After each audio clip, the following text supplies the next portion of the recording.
20-year-old Victoria Hannafin is suing her former friend, Nicholas Stanworth, for unpaid charges on a Best Buy credit card. Order.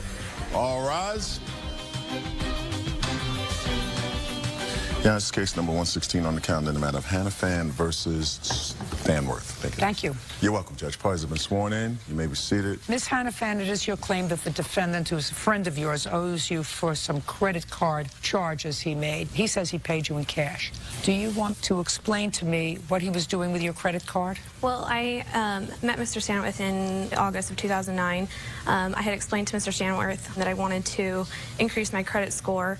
Mr. Stanworth promised that he could help me do that by spending money on my credit card with my permission and paying me back, and he promised to pay every part of it back.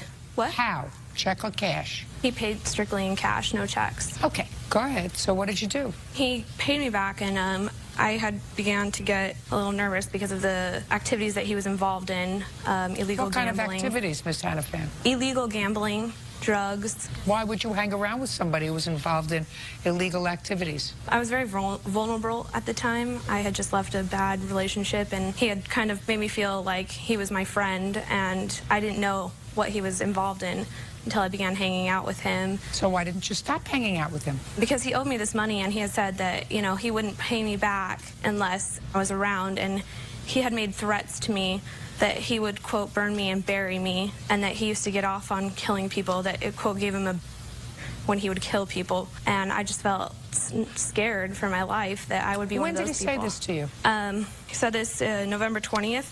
I have a police report here. When was the last time he made a charge on your credit card? I believe early November. I'm not, let's see here, November 6th for Smith's Groceries. And he had his own card? Yeah, I had made him a user on my account. What month did he get the card? He got the card in August. Did he pay September's bill? Yes, he did make a payment. Did he pay October's bill? Yes, he continued to make bills. Just a second. Sorry.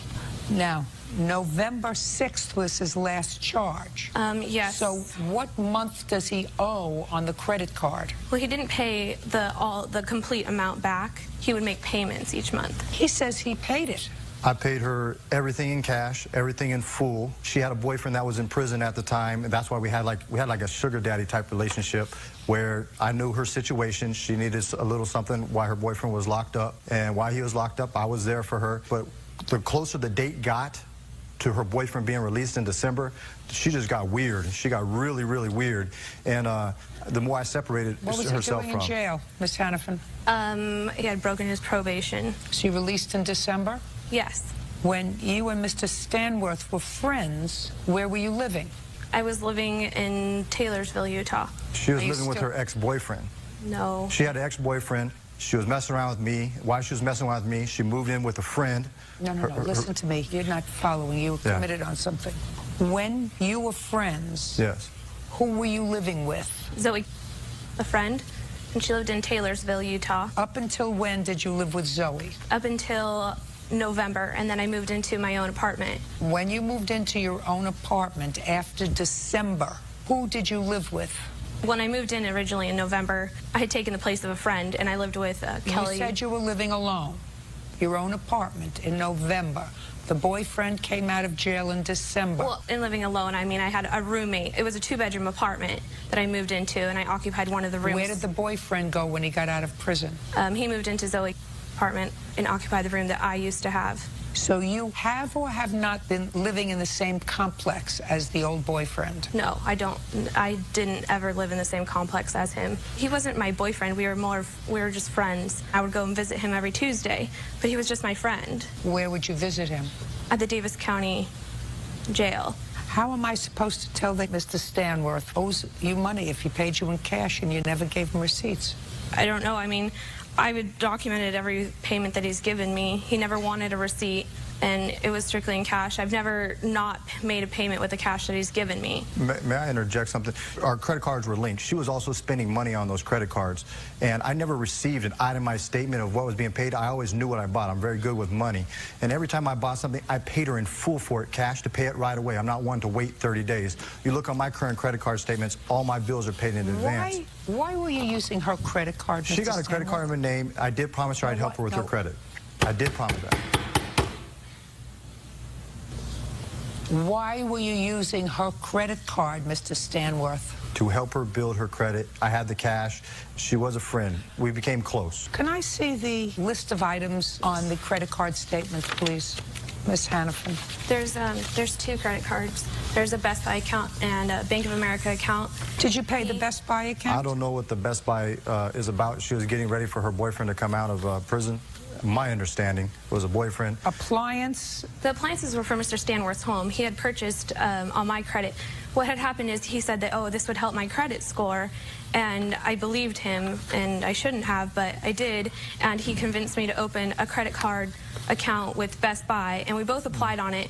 Unfortunately, Mr. Stanworth's credit was not well enough to get credit together, so I did it on my own, and he purchased a washer and dryer, a new refrigerator, and several TVs and direct TV boxes with that. And where are those items now? I'm not sure. They were taken to Mr. Stanworth's home. I never had possession of any of those items. Is that true? The only thing on that list, it was purchased with washer and dryer, and she was given cash for that. But it was purchased for you.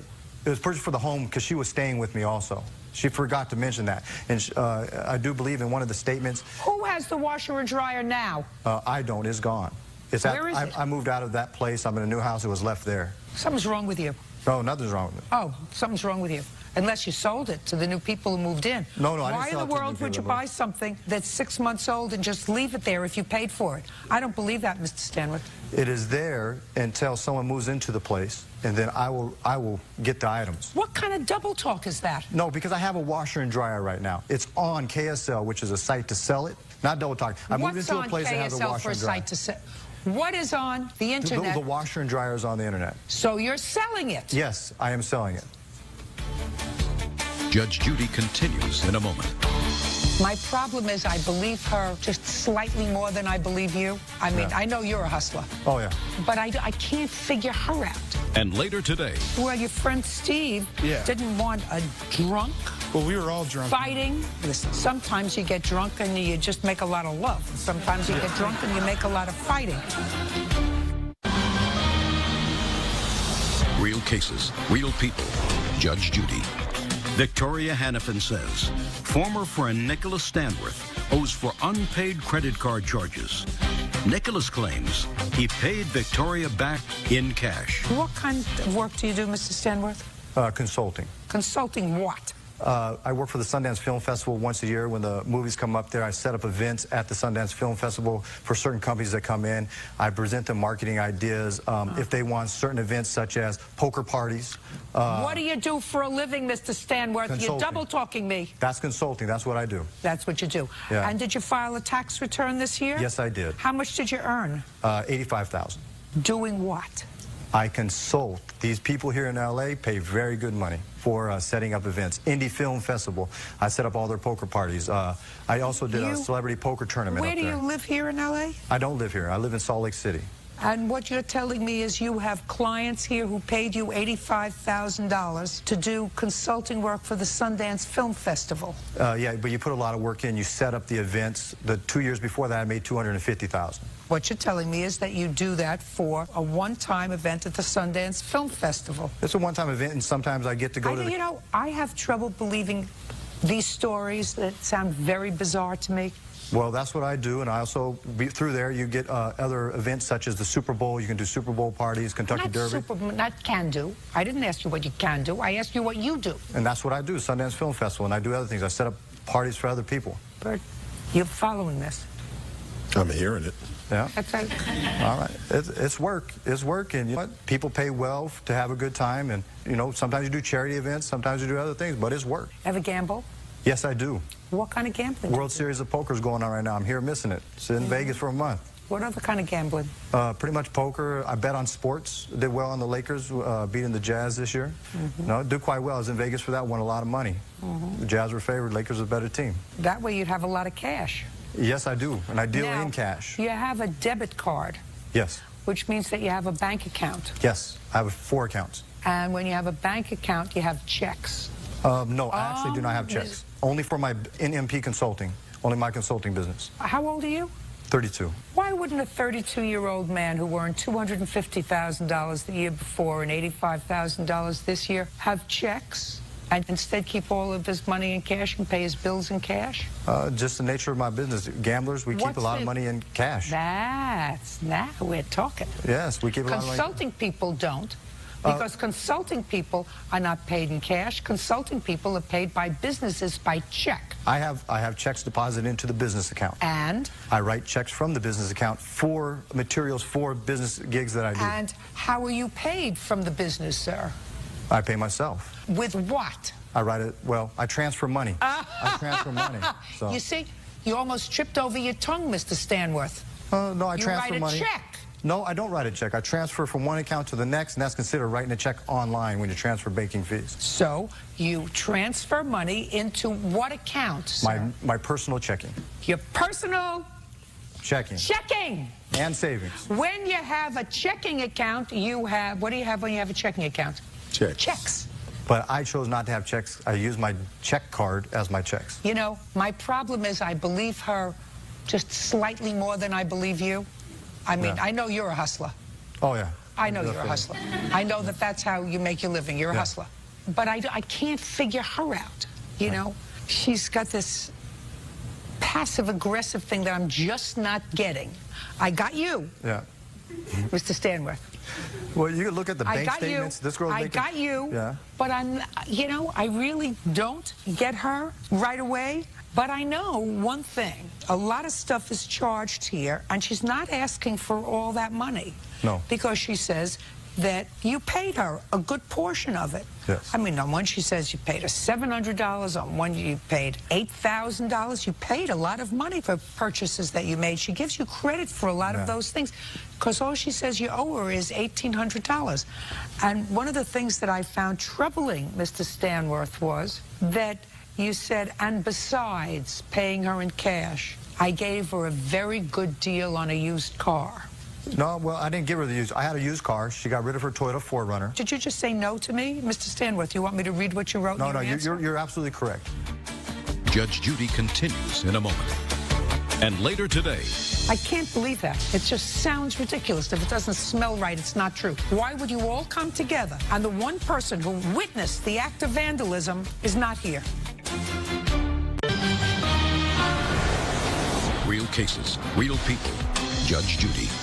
Victoria Hannafin says former friend Nicholas Stanworth owes for unpaid credit card charges. Nicholas claims he paid Victoria back in cash. Okay, you still have the car? I still have the car, but the car was never Mr. Stanworth's. He drove it, but it was his brother-in-law, Brady. And I purchased it from Mr. Brady, not Mr. Stanworth. How much did you pay for it? I believe somewhere around $8,000, but I didn't purchase it from Mr. Stanworth. I purchased it I had the car for 3 years. Brady. Whose car was it? My brother-in-law's. I had for 3 years. He didn't want it. Because you can't have a car in your own name. I own 3 cars in my own name. Really? Yes, I have a 61 Lincoln Continental I'm restoring right now. I have a Nissan 300ZX and a truck. And how do you pay for the insurance on those? Cash. Mr. Stanworth, you're a hustler. And you owe her $1,800. Judgment for the plaintiff, that's all. Out is excused. You may step out. I told the truth. There's nothing for me to hide. And she just got a free $1,800. I'm not happy about it. I was in a bad spot emotionally, and so he kind of filled that void. It was a sugar daddy type relationship. I was all alone out there, so he took advantage of that. Just deal in cash. No credit cards. Never trust anyone, and make sure you get a receipt and don't deal in cash. Rickard is suing fellow partygoer, 26-year-old Jesse McCandless, for kicking his truck in a drunken rage. Mr. McCandless, why don't you tell me what happened on June 13th? Okay. Me and my date for the night, we decided to go to a party over at my friend Steve Cohn's house. My date and I. My date and I, I'm sorry, ma'am. Better. Okay, thank you. We decided to go to a party at my friend's house when we were outside arguing after we'd been drinking for a while. Who was outside arguing? Me and my date. You have short attention span, Mr. McCandless. What's that? Keep going. Okay. And the plaintiff over here, Mr. Willard, he decided to butt in to the argument. What were you arguing with your date about? Well, she was crazy. She has some type of bipolar disease. I'm not even sure, but basically... Was it just a date of yours, or was it somebody that you had been dating? No, just a date. This was our first date. I've just known her for maybe like 2 weeks. And So you took this her was to the a first party time and we you went were to both hang out. drinking? That's right. How long had you been drinking before you had the argument outside? A few hours. So it would be fair to say that you were in no condition to, say, drive. No, I wasn't in no condition And you're to not drive. a trained psychiatrist or psychologist, No, I no. assume, sir. So the fact that you believe that your date suffers from a mental illness is speculation on your part. Okay, yes. Right. And you were feeling no pain. Exactly, feeling Right. pretty good. So you were arguing with her outside, and the plaintiff came out to intervene. That's right. And what happened? And he basically, he told me... He Don't got look in my over there face. on the carpet. Look at my I'm sorry. eyes. He got into my face and he told me that I had to leave. And I had told him that I wasn't going to leave. Why not? Well, I was drinking with everyone else. I was at my friend Steve's house and... Well, your friend Steve didn't want a drunk, Well, we were all drunk. fighting. Listen, sometimes you get drunk and you just make a lot of love. And sometimes you get drunk and you make a lot of fighting and noise, which is, I assume, why you were asked to leave, because you were making a lot of noise. Right, okay. Right? Right, I'm sorry. Okay, so he told you to leave and you said, I'm not leaving, I'm That's drinking. right. Go ahead. Okay, and then that's when Willard decided he was going to push me and I landed into his truck. You mean this person? This person pushed you. Pushed me, and I Pushed stumbled you. back into his truck, Causing a dent. causing the dent. Which is what you're suing over. Is that correct, sir? Correct. The dent. Correct. May I see the dent on the car? Yes, ma'am.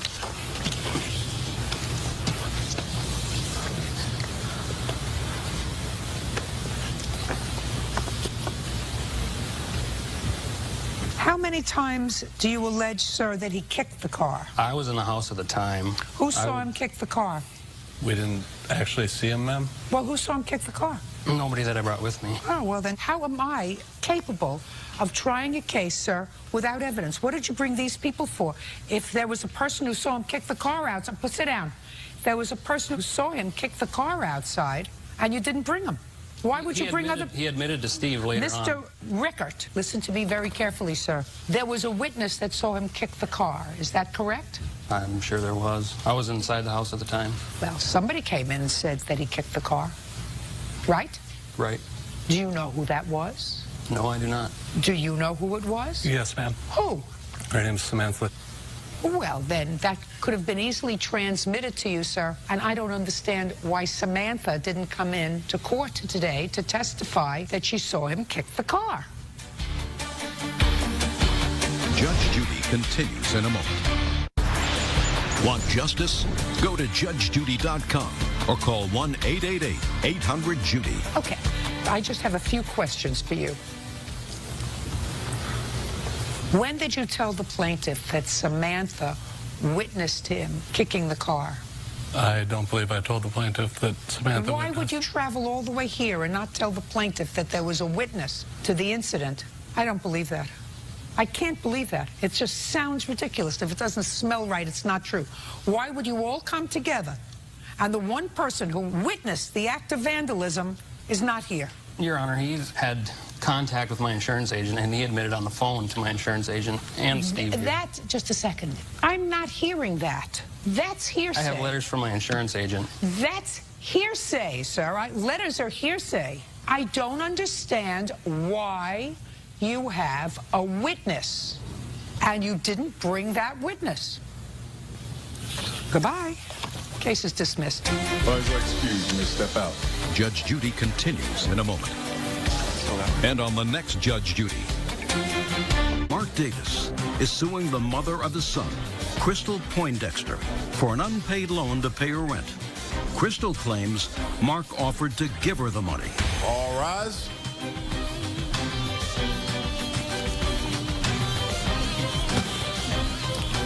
Ladies. Yeah, it's case number 115 on the calendar, the matter of Davis versus Poindexter. Thank you. You're welcome. Judge parties have been sworn in. You may be seated. Folks, have a seat. Mr. Davis, you and the defendant have a child together, a grown child. I assume that's you. Is that correct? Yes. And how many children do you have? 2. How old are they? He's 25. My daughter's 15. Now, Mr. Davis says that he loaned you some money. You were at risk of being evicted. You've maintained a cordial relationship over the years. Would that be correct? No, it wasn't really cordial. I mean, now and then I would see her when I go see my son, and that's it. When I say cordial, cordial enough for you to know that she was in need of funds. No, because at the time she was with a man, so I think things Well, was tell me, taken care Mr. of. Davis, then, Yes. how did this loan come about, sir? Well, she had called me up and she was talking to me about things, and then Well, if she called you up and she was talking to you, Mr. Davis, then I have to assume that your relationship was cordial. Well, yeah, okay. I mean, why do you say no? Just because a woman says something to you, your immediate reaction is no, it's wrong? No. True. Huh? I said true. Who's that lady? It's my sister. Sister's got the number. Yeah. You know, you learn early on at school when you play antonyms, homonyms, and synonyms. You say yes, no, black, white, day, night, rain, shine. Just because female says it doesn't mean it's always wrong, Mr. Davis. So you and the defendant had a cordial relationship. Yes. Cordial enough for you to speak to each other, and she called you up and told you she was having financial difficulty. Yes. Now, see how easy that is? Very easy. When did that happen? It happened on the 26th of December, 2009. Did you call her or did she call you? She called me. And what did she say when she called you? When she called me, I didn't know who she was at first because, you know, I haven't heard from her in a while. And she How doesn't long? have months. It's been some months. It's been some months. And she didn't have my number. My son has my number. So when she called and she said, I'm Crystal. I'm like, Crystal? Who? Crystal. Then it finally hit and she said, you know, your son's mother. So I'm like, oh. So I said, what do you want? And, you know, we were talking, and she came up 3 separate times about she's behind in her rent. So on the 3rd time, I asked her if she wanted to make a loan, and she said yes. So I said, okay, well, how much you want to borrow? She said, well, maybe about like $5,000. I said, well, make it light on yourself where you can pay me back. So she came up $2,000. Go ahead. And I went over there, and I got to the house. I saw my son. I gave him my envelope with money. It's all $200. How much did you give? $200. I know, my son, I gave him $200. Her daughter, who was not my child, I gave her $50. I guess I was being Mr. Santa Claus. Did your father give you $200? Yeah. He said it was a gift? Yeah. Did he give your sister money? Yes. Give her $50? Yes. Great. Go ahead. Then I went to the living room and I spoke with Miss Poindexter here. And I told her, I'm giving this money and it's a loan. When am I getting my money back? She told me that I would get the money back when she gets an income tax check. The old line, I fell for it, which was supposed to be in March. And I gave her the money. I sat there for a while Where did you get the money from? I had money in a bank, and plus I had an inheritance. My grandparents had passed away, and loaned me a little. When did you get this inheritance? I think it was in November, ma'am. Did your sister get inheritance too? Yes, ma'am. How much did you get? It must have been a total of $80,000. Okay. So I went to the house, gave her the money. I stayed for a little while longer, and I left. Sometime in March, you know, I called her up to find out when am I getting my money back. She said she didn't have to pay me my money. Okay. Go. When I first called him, it was to find out how his mother was doing, because I found out his mother was in the hospital. He wouldn't let my son see his mother at all. Listen to me very carefully. I want you to tell me what you said to him when you called him. Could my son see your mother in the hospital? He said no. Then we started talking, and I did tell him that I was... Just a second. Did he tell you why? No, he didn't tell me why. My son told me why, that she has cancer. Okay, so he didn't go over to see you and bring you money and be a nasty man by purposely preventing your son from seeing his mother. If his mother was ill in the hospital with cancer, it's very possible she didn't want to see anybody, or he felt as if he was protecting his son from seeing his mother at that point. Whatever it was. Don't paint him to be a worse person than he is. Yes. Yeah. Because you claim that he didn't contribute financially to raising his son for a very long time, which is why you don't owe him this money. Right. That's your defense. Now, I want to know the conversation that you had with him when you called him. Okay, I told him as we was talking that I was in arrears. He asked me, would you like... You were in arrears of what? Of getting evicted from my apartment. Who were you living in your apartment with? Me, my son, and my daughter. Nobody else? No. No boyfriend? No, just Okay. us three. And? And he said, what is your arrears? I told him what the arrears was. He said, well, I could give you $2,000. That's just what he said, Your Honor. Go ahead, I can give you $2,000. I could give you $2,000. And when did you tell him that you would be able to pay him back? When he started harassing me by calling me? No. On the phone, I didn't. With your income tax check? When he started harassing me over the phones and calling me. In what month was that? In March, when he started calling me. Okay, sorry. In March, when you would ordinarily get your tax return. Mm-hmm. So what did you say to him? I told him, I can't pay you back right now because I'm trying to get my situation together as far as making sure I can pay my bills. So please, I feel that you owe me because I took care of your son. And then that's when he told me, no, I want my money. I'm going to take you to court. No, matter of fact, I'm not going to take you to court. I'm going to take you to the streets. I know some people in Queens. So we went through all of that, Your Honor. He threatened my life. My daughter heard it, my son heard it. So now I'm scared because he threatened me, and now I got to watch my back every day to see, make sure over this money. Ms. Poindexter, yes. I'm going to explain it to you very easily. Judge Judy continues in a moment. What do you do? Right now, I'm not doing nothing. Did you graduate from high school? No. Oh, that would be something for you to do, at least get a GED if you're not doing anything else. Yeah, you're right. Oh, I know I'm right. And later today... What did you learn from your life class? What did you learn there? I learned a lot 2 days. You didn't learn to pay your debts. That you didn't learn. Real cases, real people. Judge Judy. Mark Davis says the mother of his son, Crystal Poindexter, owes for a loan to pay her rent. Now, Mr. Davis should never resort to threats. Yes. And resort to what he considers street justice. Yes. Neither should you. No. Mm-hmm. Which is what you did. You borrowed this money from him because you were in arrears in your rent and you had trouble paying your bills. And then when you began to reflect on it and think about it, you said, you know what? He really wasn't a supportive father and didn't pay his fair share for 20 years. I don't owe him this money. It's unreasonable for him to ask me to pay him back this money, because that's what you say in your answer. But that's what you say in your answer. That, too, is a different form of street justice. Yes, Your Honor. It says, listen, I didn't get what I felt was fair, so I'm going to take matters into my own hands. If you thought that he owed you money, what you do is you take him to court. Yes. But you don't borrow money if you're in a state of an emergency and then decide to change the rules because of some alleged past slight or past irresponsible behavior.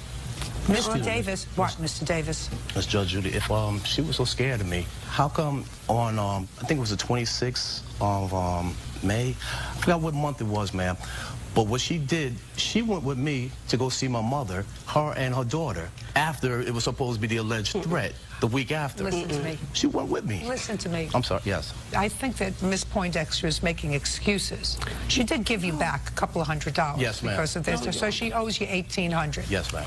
Just for my own curiosity, Mr. Davis, while your son, who looks like a very nice young man, was growing up and living with his mother, I assume, were you paying child support? Yes, ma'am. They was taking it out of my check every week. How much? I think it was $50 because I had a low-paying job. They was Whatever taking it out. was. Yes, ma'am. And there were no arrears built up? No, ma'am. Even if, well, if there was arrears, I caught up on it and paid it, and that was it. But there was no arrears like that, ma'am. Yes. He didn't pay child support, Your Honor, until I stopped working because my job relocated to Ohio. And I had to get on welfare. Welfare found him and made him pay child support. How old was your son? 12. Did you pay child support for the son's now, first Judge 12 Judy, years? Before the public assistant contacted me, I would take my son shopping for school. No. Mr. Davis, I've been in this business for a long time. We're not talking about taking shopping. We're not talking about buying clothes. We're not talking about taking to the movies. We're not talking about those things. We're talking about what you get. I was getting money, Sir. giving money. Okay, put your hand down. What do you do? I'm just a student right now. Where do you go to school? I'm just, basically, I'm just going up and down. I'm not really in school right now, but I'm trying. What are you doing? Right now, I'm not doing nothing. You have to do something. I work in like a little auto sound, like work with cars and things like that. Do you work enough to make some money? Nah, it's nothing on the books or nothing. I'm not like on the payroll or nothing. I just help around the shop because I know the owner of the shop and things like that. Did you graduate from high school? No. Well, that would be something for you to do, at least get a GED if you're not doing anything else. You're absolutely right. Oh, I know I'm right. Judge Judy continues in a moment. And later today, When somebody tell me they're going to give it to me as a gift. She didn't say that She at all. did. My daughter's Miss my King. witness. No, Miss King, you just told me what she said. and later today, When did you purchase the car? June of 2009. And where is the car now? Sitting at my house. Why am I here?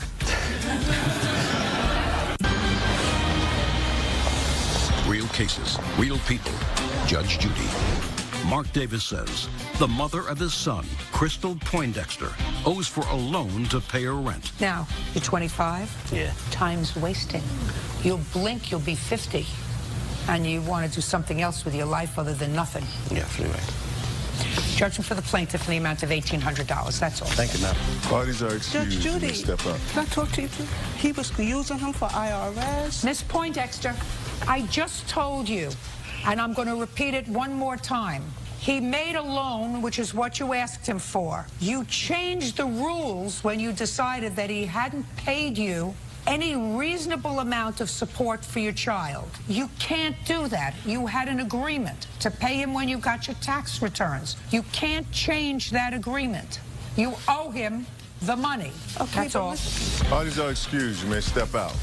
He's a deadbeat dad. He don't do nothing for my son. I tried to break things down for her, but she just didn't want to pay me back. I'm thankful for that, for he did that for me and stuff, but the way he does things, he's evil. He's conniving. I was so evil. How come I had a payment plan on her and everything? I mean... And he's no good, and that's wrong for him to be like this. To bring me to court for this. She thought I was a jerk, and that's not right. His son's mother, who takes care of his son, that he don't do nothing? Now all of a sudden she wants to flip things around. And Because he's evil, that's why. But yeah, I'll be the evil one, I guess. I would have worked it out, but he don't want, he's evil. He's an evil man, I'm telling y'all. Wow, just be wary. Be wary of women like that, please. And now the next case. All parties in the matter of Williams versus King. Step forward. Katina Williams is suing her sister-in-law, Yolanda King, for an unpaid loan to attend a life seminar. Miss Williams, the defendant is your sister-in-law, and you claim a loan that she has not repaid. Yes, ma'am. I'm not exactly sure of what Miss King's defense is. She seems to suggest that you forgave the loan. When was it, and what was it for? It was in December, and the loan December of 2009? Yes, ma'am, December of 2009, and the loan was for her to go on a trip to visit Miss Juanita. Who is Miss Juanita? She's an evangelist in Atlanta, Georgia, and she does, like, work on TBN, and it was supposed to be for a Christian women's trip that she needed the money Have you for. done that trip before? No, this is my first time doing the trip. And how much was it to go? $1,000. Was that for the event itself, or It for... was a 2-day class. Did it include your airfare or your transportation, your hotel, or just the class? Just the class. Where were you staying? My brother-in-law. How far away is that from where you live? Atlanta, like 4 hours. So you were going to drive? I drove my car. Why was it important for you to go if you didn't have the money? I wanted to go to the event, the 2-day life class. Did you ask your sister-in-law to lend you the money? Yeah, I asked her. Can I... When did you ask her? I think it was the end of November. And when did she give you the money? She gave me the money on the 8th of December. My nephew went and picked the money up and deposited for me. I have the papers right here. And? Deposited in the account. And? And they took it out the account. So why are we here? Why are we here? Yeah. Because she gave it to me as a loan. She Yes, I understand. She gave it to you as a loan. You didn't pay her back. So why are we here? Because she said in my living room, the Thursday before I left, we went to Cato's to get me a pair of pants. She bought me a pair of pants. And we got in my car, came back at my car, went in my living room, and she said, sister-in-law, I'm happy for you, that you're going on this trip because you deserve to go on this trip. She said, I'm going to give it to you because this is your destiny. And I said, okay. And on what date did that conversation take place? It was on the 10th, that Thursday. Well, I thought she gave you the money on the 8th. She gave me money on the 8th. The conversation took place to that Thursday, the day before I left, that Friday. When were you supposed to pay her the money back? When I was supposed to pay her the money back? That was my question. You have to give me the answer. After she told me I didn't have to pay her back. I didn't ask you that. When were you supposed to pay her back when I got my taxes. And when she told me I didn't have to pay her back. She didn't tell you you don't have to pay her back at all. I mean, you surmise by the phrase, I'm going to give this to you because I know it's your destiny, the fact that she unequivocally said to you, you do not have to pay me the money back? That's not what she said at all. She said it was what a did gift. you learn from your life class? Well, I learned a lot from my life. What did you learn there? I learned a lot, 2 days. You didn't learn to pay your debts. That you didn't learn. Judge Judy continues in a moment. And later today... Anything else? It's just been pretty ridiculous, the immaturity I've had to deal with, everything I've been through. You know, that's what happens. It is. You know what I have to go through every day? Suing a family member? Go to judgejudy.com or call 1-888-800-JUDY. What did you learn?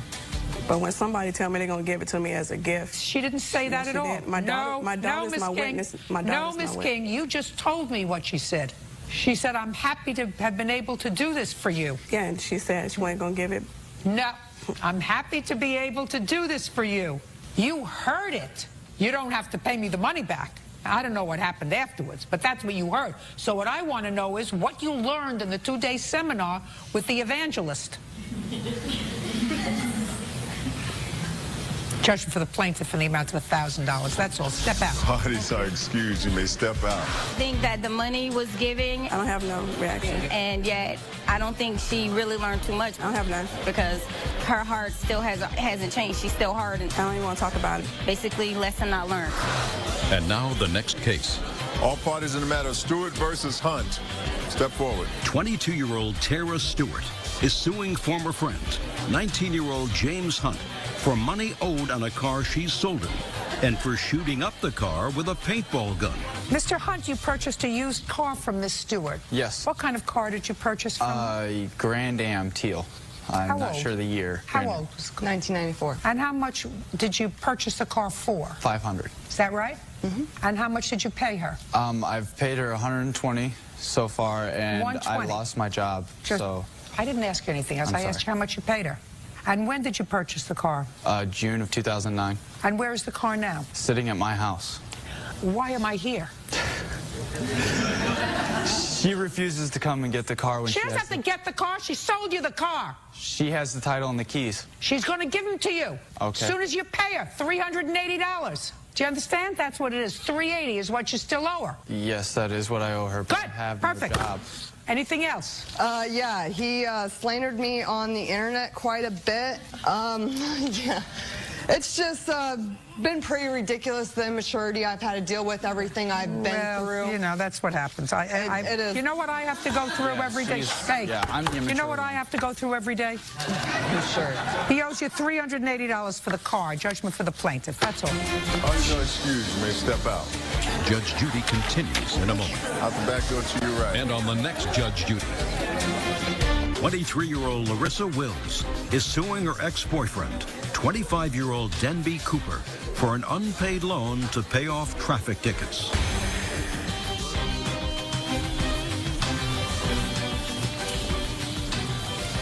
Yeah, it's case number 147 on the calendar, the matter of Wills versus Cooper. Parties have been sworn in. You may be seated. Ma'am, have a seat, please. Mr. Cooper, what do you do for a living, sir? I'm the head of domestic sales for a multi-million-dollar company. And how long have you had that job? Since about November of 2009. How much do you earn? $35,000 a year. Get commissions? Yes. Bonuses? Not yet. Have you gotten a commission? Not yet. So your base salary is $35,000. Right. Who do you live with? I live with my parents. What do they do for a living? My mother works for the county, and my father owns a construction company. When were you and Miss Wills planning to get married? We hadn't set a date. It was something that we had talked about loosely. We were trying to get all of our ducks in a pond first. At the time, I was unemployed. I wanted to make sure we moved out first, lived together. So we didn't have a date set. And when you were together, where were you living? I lived with my parents. So even when you were dating and discussing marriage, you were living with your parents? Correct. And where was Miss Wills living? With her parents. Now, you accumulated a whole bunch of tickets. Correct. Where? In Riverside County. Why? They were mostly tinted window tickets that I had forgotten about. What does that mean, tinted window tickets? My windows on my truck were illegally tinted. Why were they illegally tinted? It's the way I bought it. How many tickets did you get for that? I think the total was maybe 4. What else did you get tickets for? That's all I can remember. It's been so long. How long ago was it? It's been well over a year since we paid off the tickets. Now, you use the word we loosely, I assume, because you didn't pay for the tickets. Right. Tell me how that came about, Mr. Cooper. When we were planning on getting married, I was planning on becoming a police officer. Something like this was holding me back, and we were planning on going to Vegas. I got pulled over, and he said I didn't have a license, which I was unaware of, and we were still going to Vegas. So you had no license? Right. You were pulled over, and you were driving? Right. Without a license? Right. What do you mean you weren't aware of the fact you didn't have a license? I never received a letter from the DMV in the mail. Of course you did. If you've been living with your parents your whole life, you got it in the mail, you ignored it. I just moved back home. You ignored your tinted windows. You moved back home from where? Temecula. Who were you living in Temecula with? Friends of mine. Is that where you got the tickets for tinted windows? That's where I assume my mail was forwarded, and I had never received it since then. How long were you living with friends in Temecula? Well over a year. And what's the current address on your driver's license? Riverside. And were you living in Riverside when you got your driver's license? Yes. How old are you? 25. And how long is a driver's license valid for? I don't know. 4 years, 5 years, 10 years, as long as a driver's license is valid in the state of California. I do not know. Do you have your driver's license with you? I don't have it on me, no. So what you're trying to tell me, Mr. Cooper, is you went to motor vehicles and changed your address when you were living in Temecula? I changed my address to Temecula. When I came back home, I never changed it back. They send your mail where your driver's license indicates that you live. My question to you, Mr. Cooper, is, are you trying to tell me that a man who accumulates tickets for the same offense time after time doesn't know how long his driver's license is good for, but was a good enough citizen to go to Temecula and advise the county in Temecula that you had temporarily relocated with friends to change your address on your driver's license? I just want you to tell me that that's what you want me to believe. That's not what I'm telling you. Fine. Then your mail went to Riverside, not to Temecula. And when it went to Riverside, your parents, somebody responsible who works for the county, and your father who has his own business would have said, hey, idiot, your driver's license is suspended. You get where I'm going? I understand. Perfect. Now, let's move on with the tickets. So you were planning to be a police officer, just what we need. And this was holding you back because you were on your way to Vegas and you got pulled over and you had no driver's license. Did they impound your truck? No, I wasn't on my way to Vegas when I got pulled over. Oh, I thought you were on your way to Vegas. It was something that we had planned to do. Oh, so you weren't on your way there. No. You got pulled over in Riverside. Correct. And they said your license has been suspended because you didn't pay all these tickets. Correct. Who was in the truck with you? Nobody. So what happened to your truck? I turned around and went home. They let you drive home with no license? I was a quarter mile from my house. They let you drive home with Correct. no license. And what did you do when you got home? Tried to figure out why I didn't have a license. And did you figure it out? I did. What did you figure? The culmination of all the tickets that I had. So you must have called somebody to find out. Did you ask your mom to help you? No. How did you find out? Went to the DMV. The DMV told me. You went yourself? Right. How did you get there? I had a friend drive me. Great. And when you got to the DMV, you found out that you had accumulated these tickets with fines. To what amount? Roughly $2,600-ish. $2,600-ish. Got it. So then what did you do? Had to find out what the tickets were for.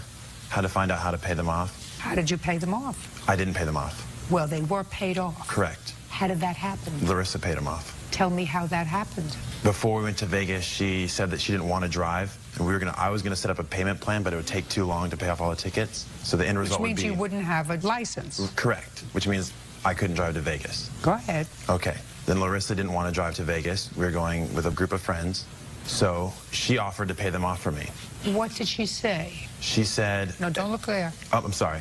I'm trying to remember the best I can, too. She said something along the lines that she had a credit card or she had money, because I don't have a credit card, and that she offered to pay them off for me. Not offered. She said something to you. She said she will pay them off for me. Okay. Now, how were you supposed to pay her back? I wasn't supposed to pay her back. That's a lie, Well, Your Honor. You were going to make a payment plan with the people in Temecula. Riverside. Or Riverside. Correct. Oh, these tickets were from Riverside. Fabulous. Good. You were going to make a payment plan with the people in Riverside, and they are strangers to you. Correct. Why wouldn't you at least make a payment plan with your girlfriend and say, listen, if you pay them off for me, I'll at least give you what I was going to pay to the county? Correct. Why didn't you stop saying correct? Why wouldn't you say that to her? I didn't need to. She offered it as a gift. That's a lie. No. Why wouldn't you say that to her? Because I didn't. Why? Because it was a gift. He did say that to me, Your Honor. Just a second. Judge Judy continues in a moment. I assumed it to be a gift. It was brought to me as a gift. I wouldn't offer to pay my grandma for a sweater for Christmas. Don't be a wise guy with me. Why didn't you ask your mother who works for the county or your father who has his own business? They said no. Because you're a bum. And later today. I want you to start to think. You didn't think you were coming to the beach today, and you knew what she was suing you for. So let's start to think and not act like a goofball, okay, sir? Real cases, real people. Judge Judy. Larissa Wills says ex-boyfriend Denby Cooper owes for a large loan to pay off traffic tickets. Now, what I'm asking you is, why wouldn't you say that to her? Sweetheart, they're my tickets. I got them. I was wrong. I don't want you to take out money from a credit card. As it happens, she says she borrowed it from her mother's credit card and then paid her mother back. But I don't want you to be out the money. It's my fault. It's my responsibility. If you pay it off up front so that I can have a license, you know, I'll pay you and your mother back slowly. Why wouldn't a person like you do that? Because I didn't, Your Honor.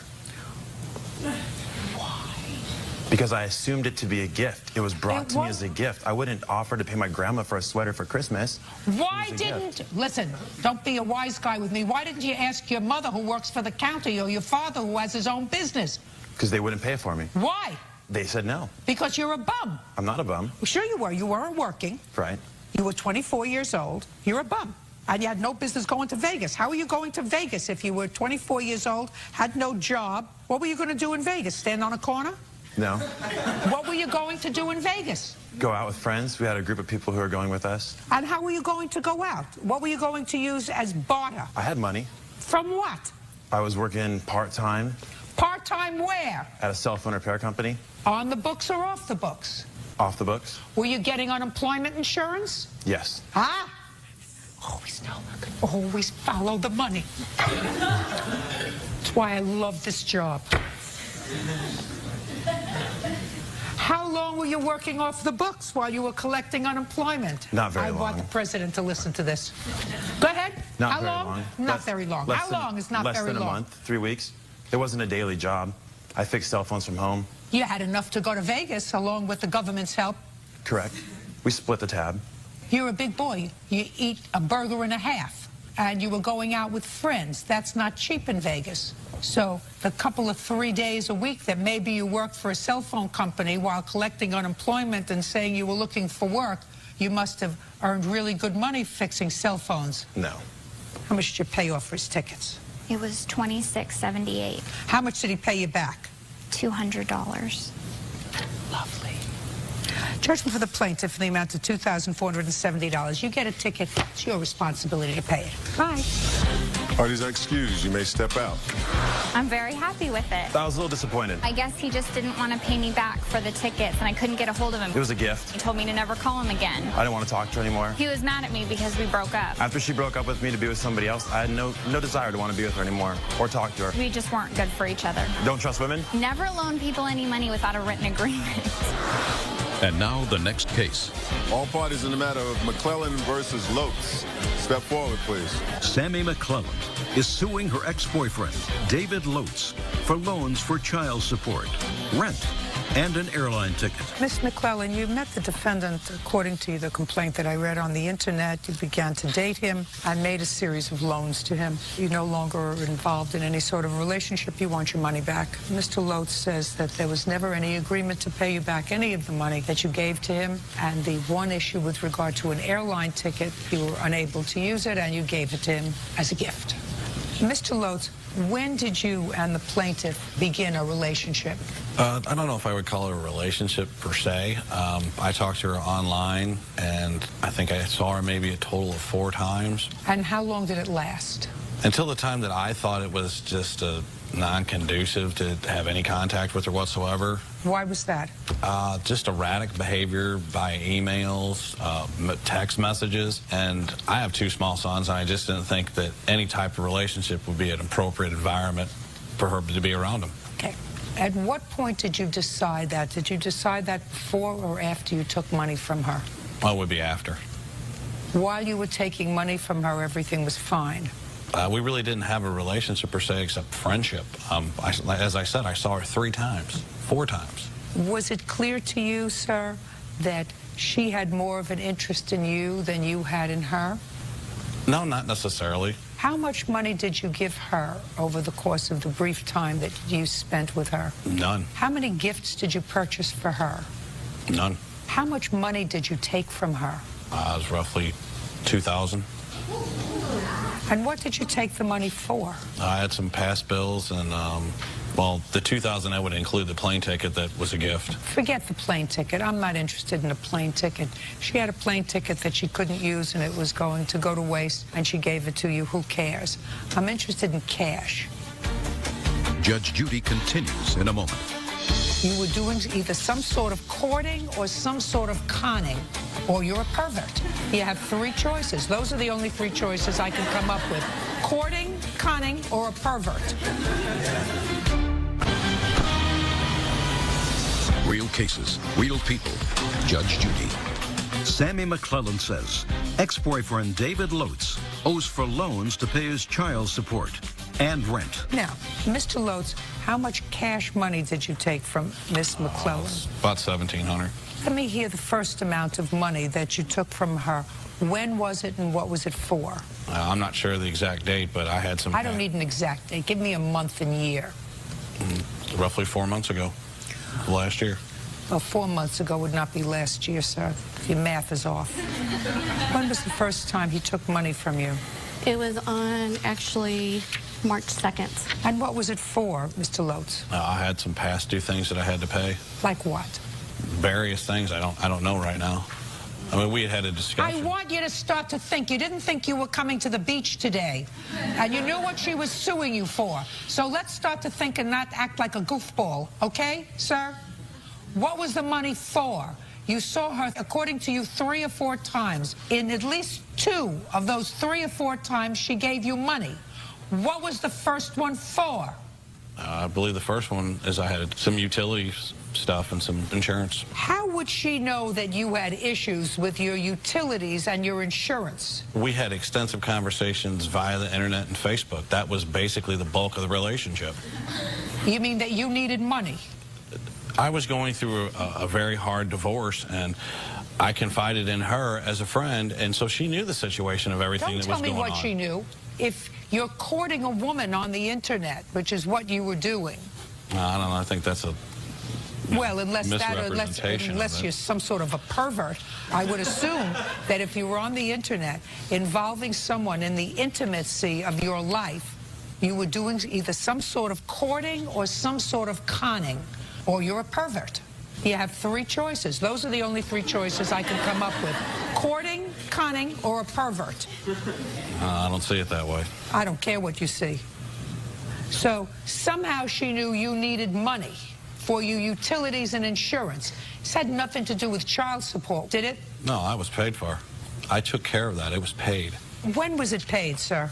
I pay the first week of every month. I told her about a hearing that was coming up March 2010 and the child support payments I needed to make right away.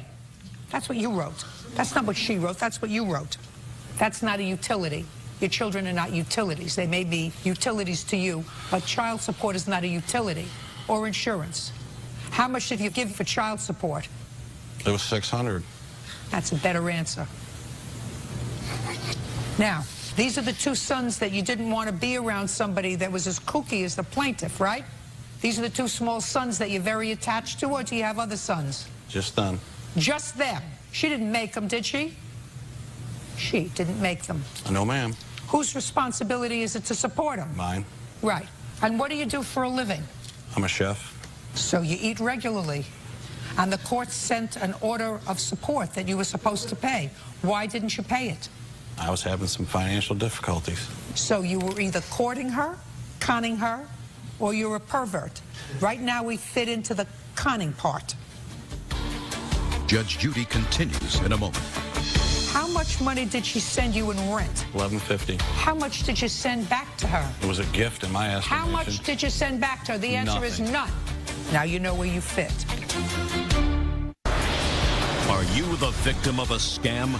Go to judgejudy.com or call 1-888-800-JUDY. Now, $600. It's not her responsibility to support your children. What other money did you take from her, Mr. Lotz? My rent. Rent. Who did you live with? Myself. So let's see. You're not paying child support, and you didn't have any money for rent. So what category are you? You're either courting her, conning her, or you're a pervert. How much money did she send you in rent? $11.50. How much did you send back to her? You know, it was a gift in my estimation. How much did you send back to her? The answer is Nothing. none. Now, in what month did she give you the $11.50 for rent? It was March. So in March, she gave you money for child support and rent. To be honest, I don't remember. Is that right? Yes, ma'am. Now, at what point did you believe that she was a threat to your two children? What month was that? It would have been in June. Did you see her in April? No, it was. No, I'm sorry. It was May. I'm sorry, Your Honor. It was May. Everybody fits into one of those categories on the internet. Now you know where you fit. Judgment for the plaintiff in the amount of $17.50. That's all. Thank you. Parties are excused. You may step out. Judge Judy continues in a moment. And on the next Judge Judy, 24-year-old Shelley Stevens is suing her ex-boyfriend, Jason Halstead, for bail money, loans, and damaged property. Order. All rise.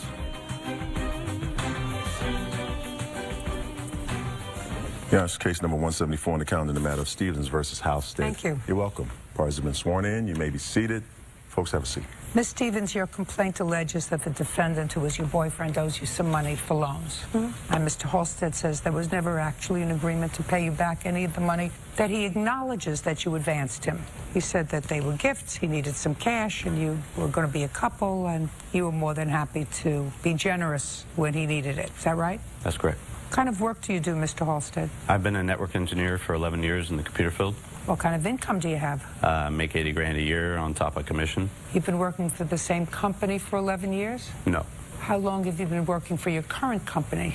Current company, I've been employed with them since February 22nd of 2010. And when did you and Ms. Stevens start a relationship? We started the relationship, met on February 14th. Of 2010. And you started this new job on February 22nd. Correct. So you started it a week later. Correct.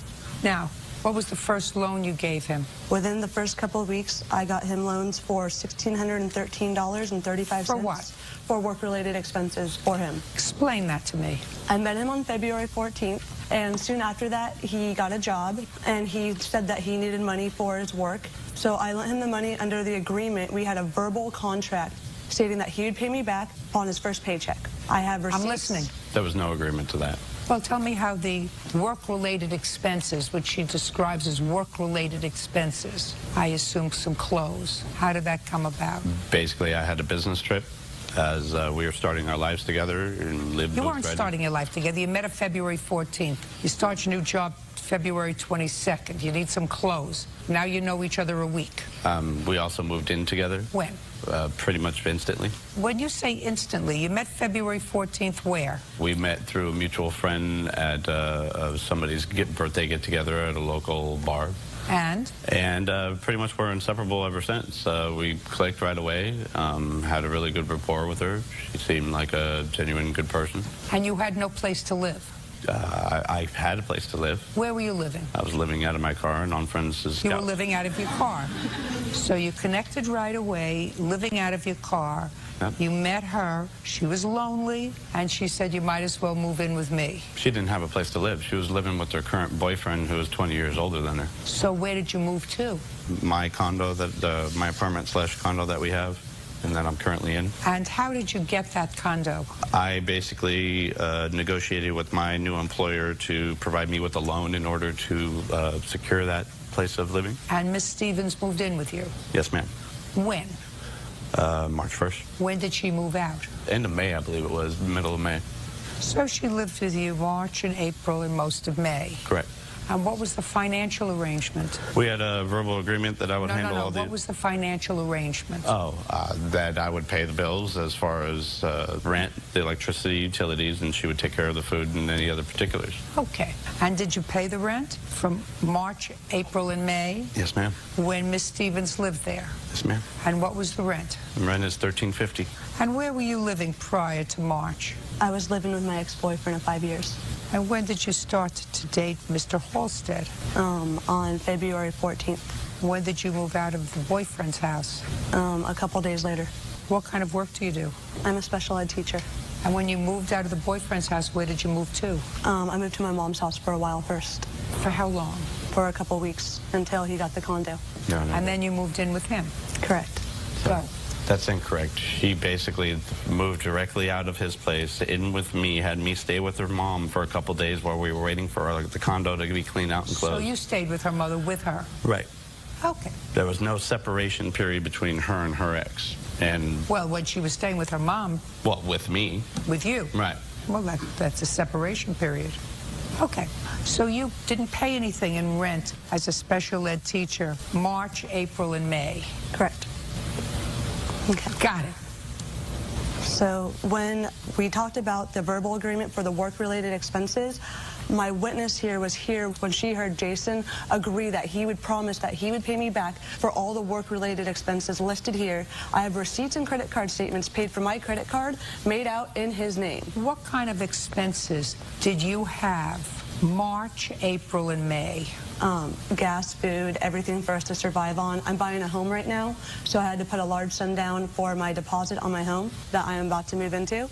That's your problem, Ms. Stevens. That's not his problem. He had my credit card. I spent everything for gas, groceries, utilities, cell phone bills, Comcast, etc., gas, insurance. I'd want to see that. Yeah. He says there was no agreement to pay you back the work-related expenses. That's his statement. I have a witness stating that she heard that. I'm not sure about it. Okay.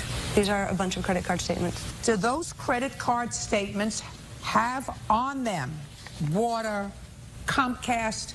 Do they have those expenses on it? I'm not sure, Your Honor. Well, take a look. That's what I want to see. Okay. They have the cell phone bill and I believe Comcast. I'm not talking about whose cell phone. I paid for both our cell phone bills, Comcast, everything. You keep saying that. I just want to see it on your credit card statement. Don't show me the whole credit card statement. Bird, give her a pencil. She's not following me. Circle. Circle. Comcast. Power. Light. Water. Yeah. I found 2 expenses on here.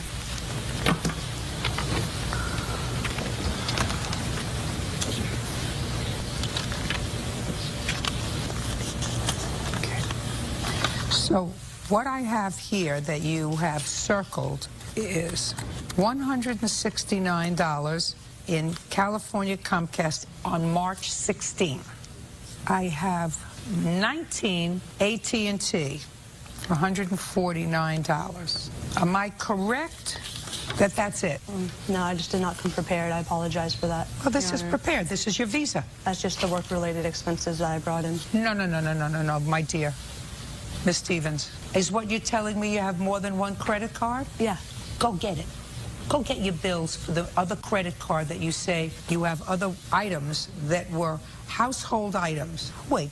But don't waste my time, because all they have to do is fax them to you, and we can make arrangements to do that now. So far I have $318 that you have circled from February to April? I have a pile in the back about this tall of about $5,000 in expenses that I can go grab. Expenses for what? Groceries, utilities. Are they paid bills by you? And what did you pay them with? My other credit card.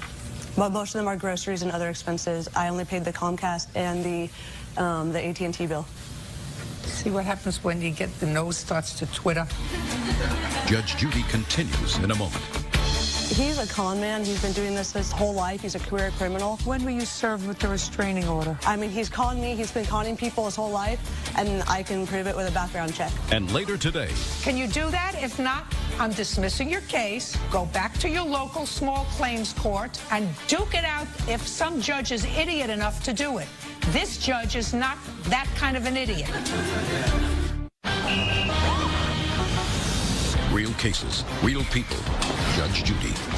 Shelley Stevens says ex-boyfriend Jason Halstead owes for loans and for property he either damaged or refuses to return. What else do you claim he owes you money for? In March, shortly after his first paycheck, he traveled to Atlanta, Georgia to visit a friend, and he got arrested for drug-related charges, and he asked me to please bail him out. And as much as I did not want to and let him know that he still owed me money, he let me know that he would not be able to pay me back any of the money that he had promised that he would pay me back unless I sent money over. So with another agreement that he pay me back immediately upon his next paycheck, I did send the MoneyGram over. I have the receipt and the statement of the MoneyGram that I sent over to bail him out of jail so that he can pay me back. And at this time, when he came back, he was unable to pay me back with his next paycheck because he was so behind on child support from being a deadbeat father because he had been unemployed for a year and a half. He owed people money for who knows what, and people were supposedly after him for money, so he was not able to pay me back again. At this point, I got really upset, Your Honor, and that's when I went back in to get all of my items out of the house because he had not paid me back. At that time, he got physically and emotionally abusive. He threw me down. He threw my refrigerator down. I have pictures of the refrigerator that he broke. I have a police report because I felt unsafe and had to call the police, as well as my stepfather, to be there while I moved out all of my large items. And I have a copy of the police report if you'd like to see it. No, I wouldn't. I want to know, on April 11th, there's a charge here that says work supplies. That was from Fry's Electronics for his work. And that was part of the verbal agreement that he promised he would pay me back. Was that April 11th before or after the $400 that you sent to him? April 11th was after the $400 that I had sent him. I was on March 27th that I sent him the $400 to bail him out of jail. I'll hear you now, sir. Go. I have the contract for the loan if you need to see that from my employer. I don't have to see it. I believe that she paid $300 towards the expenses of running the house for the 3 months that she lived there. Basically, I've lost my job as a result of filing a restraining order against her. She has a firearm that she has not submitted yet to. That's not true, Your When Honor. you filed a restraining order against her, was that restraining order granted? Yes, it was. I'd like to see it. Here is the first one, which was filed on... No, I don't want to see the first one. I want to see the one that was granted. He's been doing this his whole life. He's a career criminal. I have a 5-page criminal background check on him. I mean, he's conned me. He's been conning people his whole life, and I can prove it with a background check. When were you served with the restraining order? On June 15th, which is the date that he promised he would pay me back, Your Honor. Stop with the money! Just answer my question. When were you served with the restraining order? And when was the first hearing date? It was yesterday. And what happened? The judge said that there was not sufficient evidence for a restraining order and that she would grant a temporary one for 90 days. So the answer is she granted a restraining order for 90 days. Yes. She didn't dismiss his application for a restraining order. Correct. She granted it for 90 days. Yes, Your Honor. And you were present. Yes. Got it. Your Honor, prior to that, he was upset because I was asking for the money that he had promised back, and he said that he was going to ruin Ms. my life. Stevens, I want you to think about this. One would like to think that someone who teaches children with special needs would exercise better judgment than moving in with somebody that she's known for a week. That's number one. Number two, when you lend somebody money and they don't pay you back, the dumb thing is to lend them more money. And then the dumber thing is to lend them more money after that and to allow them to continue to use your credit card. Now, that would make me feel sorry for you if you got taken in by Mr. Halstead and kept giving him money because you were crazy about him and you thought that you were going to have a life together. The thing that makes me less sympathetic towards you, Ms. Stevens, is that you really paid nothing for 3 months, which allows somebody who works for the Board of Education to save enough money, as you said, to put a down payment on a house. Judge Judy continues in a moment.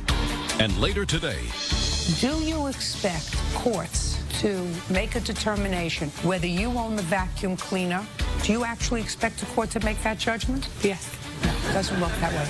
You have to behave like grown-ups. real cases, real people. Judge Judy. Shelley Stevens says ex-boyfriend Jason Halstead owes for loans and for property he either damaged or refuses to return.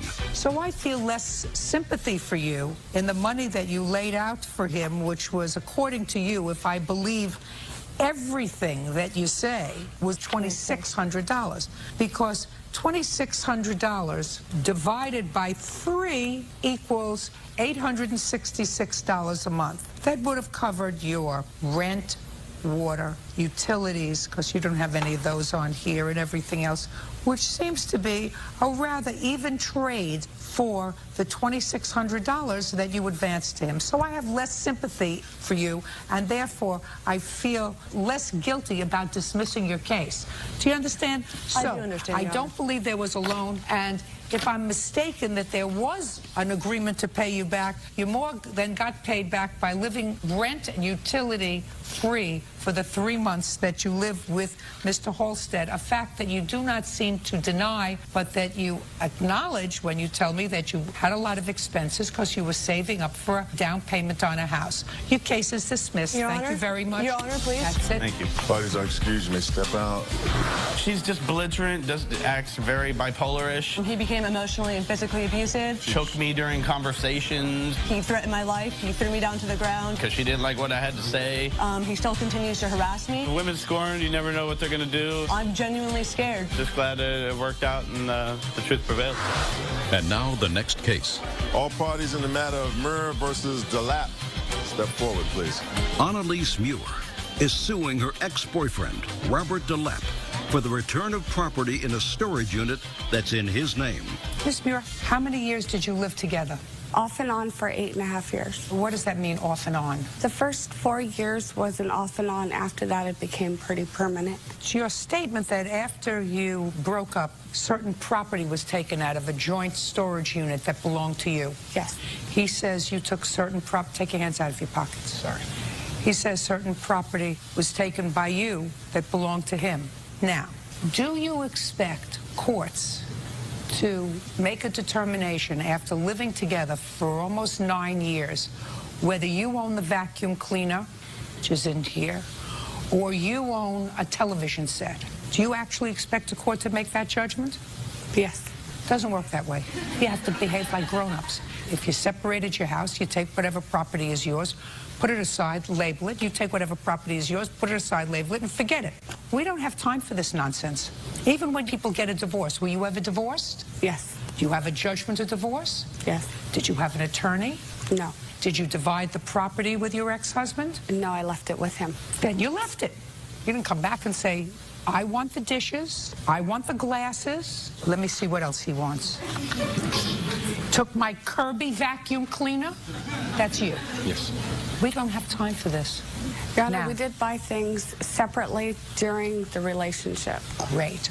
Go outside into the hall, go through your property, whatever you can decide upon with each other that belongs to you, that he has, he'll give back to you. And whatever he has, including the vacuum cleaner that you have that belongs to him, you can give back to him. You can come in here with a list, and I will mark it, so ordered. Other than that, I'm not going through a storage unit of your stuff. That's all. Thank you very much. That's all. Parties are excused. You may step out. Judge Judy continues in a moment. Want justice? Go to judgejudy.com or call 1-888-800-JUDY. Yes, recall case number 158 in the matter of Muir versus DeLapp. Parties are reminded they're still under oath. Can I have your list, please? These are the items that you agreed belong to each other. Is that correct? Yes. Good. Will you sign off on all these things because you can make the exchange of that property within the next 5 days? I don't think you need a marshal to do that. It sounds to me as if you've all done that in a very civilized way. Sign off on it. He's got harassment down for $4,000. Miss Muir, don't ask him. What do you want to know? I was asking him to show you who's got harassment down for $4,000. Just a second. Only property is going to be exchanged. Apologize. Property is going to be exchanged. No money, each one or no the ones harassment. I agreed to, or what? Only if those are what you've agreed to. Are those Well, the things TV's been sold, so how would I return it? If the TV's been sold, I can't help you. She already knew about this. It was sold Listen for to me rent very in April. carefully. No money is going to be exchanged. Only property. So whatever property each of you has in your own possession that belong to the other, figure it out. I will so order it, and you can exchange it. No money is going to be exchanged. Do we understand each other? Yes, ma'am. Perfect. Can you do that? If not, I'm dismissing your case. Go back to your local small claims court and duke it out if some judge is idiot enough to do it. This judge is not that kind of an idiot. Do we understand each other? Yeah, but see, it's not about me. No. Oh, my God. Parties are excused. You may step out. Judge Judy continues in a moment. And on the next Judge Judy. Now it's case number 36 on the calendar in the matter of Idris versus Brown. Thank you. You're welcome, Judge. Parties have been sworn in. You may be seated. Folks, have a seat. Mr. Idris, the defendant is your former girlfriend, and it is your claim that she keyed your car when she got annoyed with you about something or other. Usually that's about another person in your life. Right. She denies that she did it. When was your car vandalized? March 8th, Monday morning, around maybe from 10 to 11 a.m. And when had you and Miss Brown had a falling out? The previous night, she was at my house, which was March 7th. I picked her up around 4 o'clock in the afternoon. Came to my house, we hanged out like we usually do. Just, you know, sitting down, whatever like that. So, say, fast forward to about 9 p.m., I'm getting ready to take her home, and she goes to use the bathroom. So while she goes use the bathroom, she grabs my phone. I didn't notice. So she's in the bathroom for about 5 minutes going through my phone. Meanwhile, I don't know what's going on. I'm like, let's go, let me take you home. So she comes out the bathroom, starts screaming, starts, you know, going off, like, oh, what's these pictures in your phone of girls, something like that. I said, listen. Why did you take his phone? I didn't have no reason to take his phone. I just seen it on the counter, and I thought just to take it and look in the bathroom. And you took his phone in the bathroom in order to see who he had been contacting? Yes. Okay. And you found something on the phone that you didn't like? Yes. Okay. Now I got it. So, what happened? So, fast forward, she was angry, she seen the photos, so she's like, take me home, take me home, take me home now. So, whatever, we going downstairs. Meanwhile, I'm still kind of in my head, like, I mean, what is she really talking about? So we get in my car in the garage for me to take her home. The minute she steps into the car, she starts swinging at me, hitting me in my face. So I restrain her, like, chill, stop hitting me, what you doing? Like, chill, what you doing? She's like, you know what? I'm going home. I got something. She get out the car, excuse my language, she gonna say, Just a minute, had you pulled out of your garage? No, I didn't even start the car yet. No, but at the time she got out of the car, had you gotten out of the garage? No, the car was still in the garage. Okay. So she get out the car, she dropped her keys, she's picking up her keys while I was holding her bag. I guess she dropped some stuff. So as she's walking out the car, excuse my language, she said, I got something for that A word, A. So in my head, I'm like, what can she possibly do to me to kind of... I don't care what was in your head. All right, well, that's what she said. So, I don't care what was in your head. I only care about what she said to you, okay, what you said to her, right, what you saw her do, right, and what she said she did. All right, well, that's what she said. So now we go next day, Monday morning, and I'm in my house, Monday morning, regular day, nothing, you know, I'm just hanging out. Just a second. Let me understand this, Mr. Idris. So she left. You never took your car out of the garage? Nope, I didn't even move it. And she left. She walked home? She walked home, yep. Okay, how far is her house from About yours? a 10, 15-minute walk by the Bronx Zoo. She walked home, and you didn't hear from her again that night? Oh, I did. She sent me a text message. That night? Yeah, more or less. I have the text message right here. It was actually... see it. Sure. It was actually 7 in the morning, 7:13 in the morning. Okay, so the answer is you didn't hear from her again that night after about 9:30 at night? Right, yeah, nothing, just okay, a text you didn't hear from her, she didn't call you? Nope. And the next thing you got from her was a text message at 7 in the morning? Yes. So when you got this text message from her, I assume you went out to look at your car? Not right away, because she sent, her first text message, she said, enjoy your car. So I put a question mark. Like, what do you mean enjoy my car? So she sent me a text message back, and it was saying, enjoy your car, I'm not mad anymore. I guess she got me whatever she did to my car. I still don't know to this point. So I see the text message. I go downstairs to see what this enjoy your car means. I go downstairs. I see the car is keyed. So I'm looking like, oh, man, Can I see the photographs? Yeah, sure. Did you speak to her after you looked at your car? I was text messaging her saying, you know what? I'm about to file a lawsuit. You're about to get arrested for this. Well, so do you have those text messages? Sure. Right there.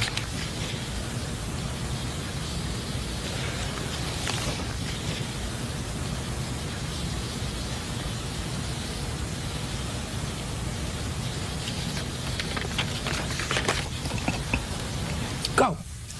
Me and Holly met Judy met April 20. I don't care. I already know all the facts that I care to know about up until the time you keyed his car. Now, Miss Brown, you're entitled to be angry. You snoop, sometimes you get more than you planned on getting, right? You're actually entitled to be angry and go home and say, I don't want to deal with this guy anymore. I am a beautiful young woman, and I don't need somebody who's not going to do the right thing to me. You're not allowed to vandalize his car. You understand that? Yes, I do. We don't have to go through these, do we? No. Can I see the estimate to have your car painted? Yeah, I got 2 different estimates, so based on those. What year car is this, sir? It's a 93. All right, but you'd do me a favor, use that brand new book that we got and look up a 1993 Lexus. Mr. Idris would like a paint job for $9,000. Well, that's what the guy wrote up. I didn't, you know what I'm saying? I didn't. And I would like to see what he could buy a 1993 unscratched Lexus for. What does the other estimate say? I don't know, whatever. You're suing for $5,000. I have to see what your car is worth. Right. 1993 Lexus ES300, GS300, SC300. Which one? What kind of car do you have? LS400. LS400. Yes. While he's looking that up, Mr. Idris, when did you purchase this car? September of 2008. And what did you pay for it? Paid about 30. Not about. I don't want to hear about. $3,800. Okay. $4,025. Got a good deal on it back in 2008. How many miles did it have on it? 153,000. You want to give me a revised estimate on that? $3325. That sounds in fair condition. That sounds more like it. Now, you have to get a good paint job. Indeed. How much do you think a good paint job is going to cost you? Well, based on those estimates... I don't want to hear about it based on those estimates, sir. Your car is worth, at most, $3,000. Okay. How much do you think you're going to have it repaired for? Otherwise, you'll sign it over to Miss Brown. She can sell it, and you can get a new car for $3,000. What's your pleasure? I'm sorry? I didn't hear you.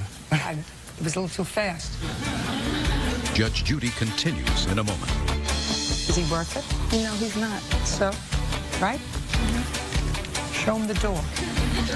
And later today... How long was she home with the children, raising your 4 children? Well, her, along with the maid that she had, was for quite a while, Your Honor. Just a second. Okay. Maid that you had. Well, a maid that you had. That we mutually had. That's better. Okay, I understand that. That's better.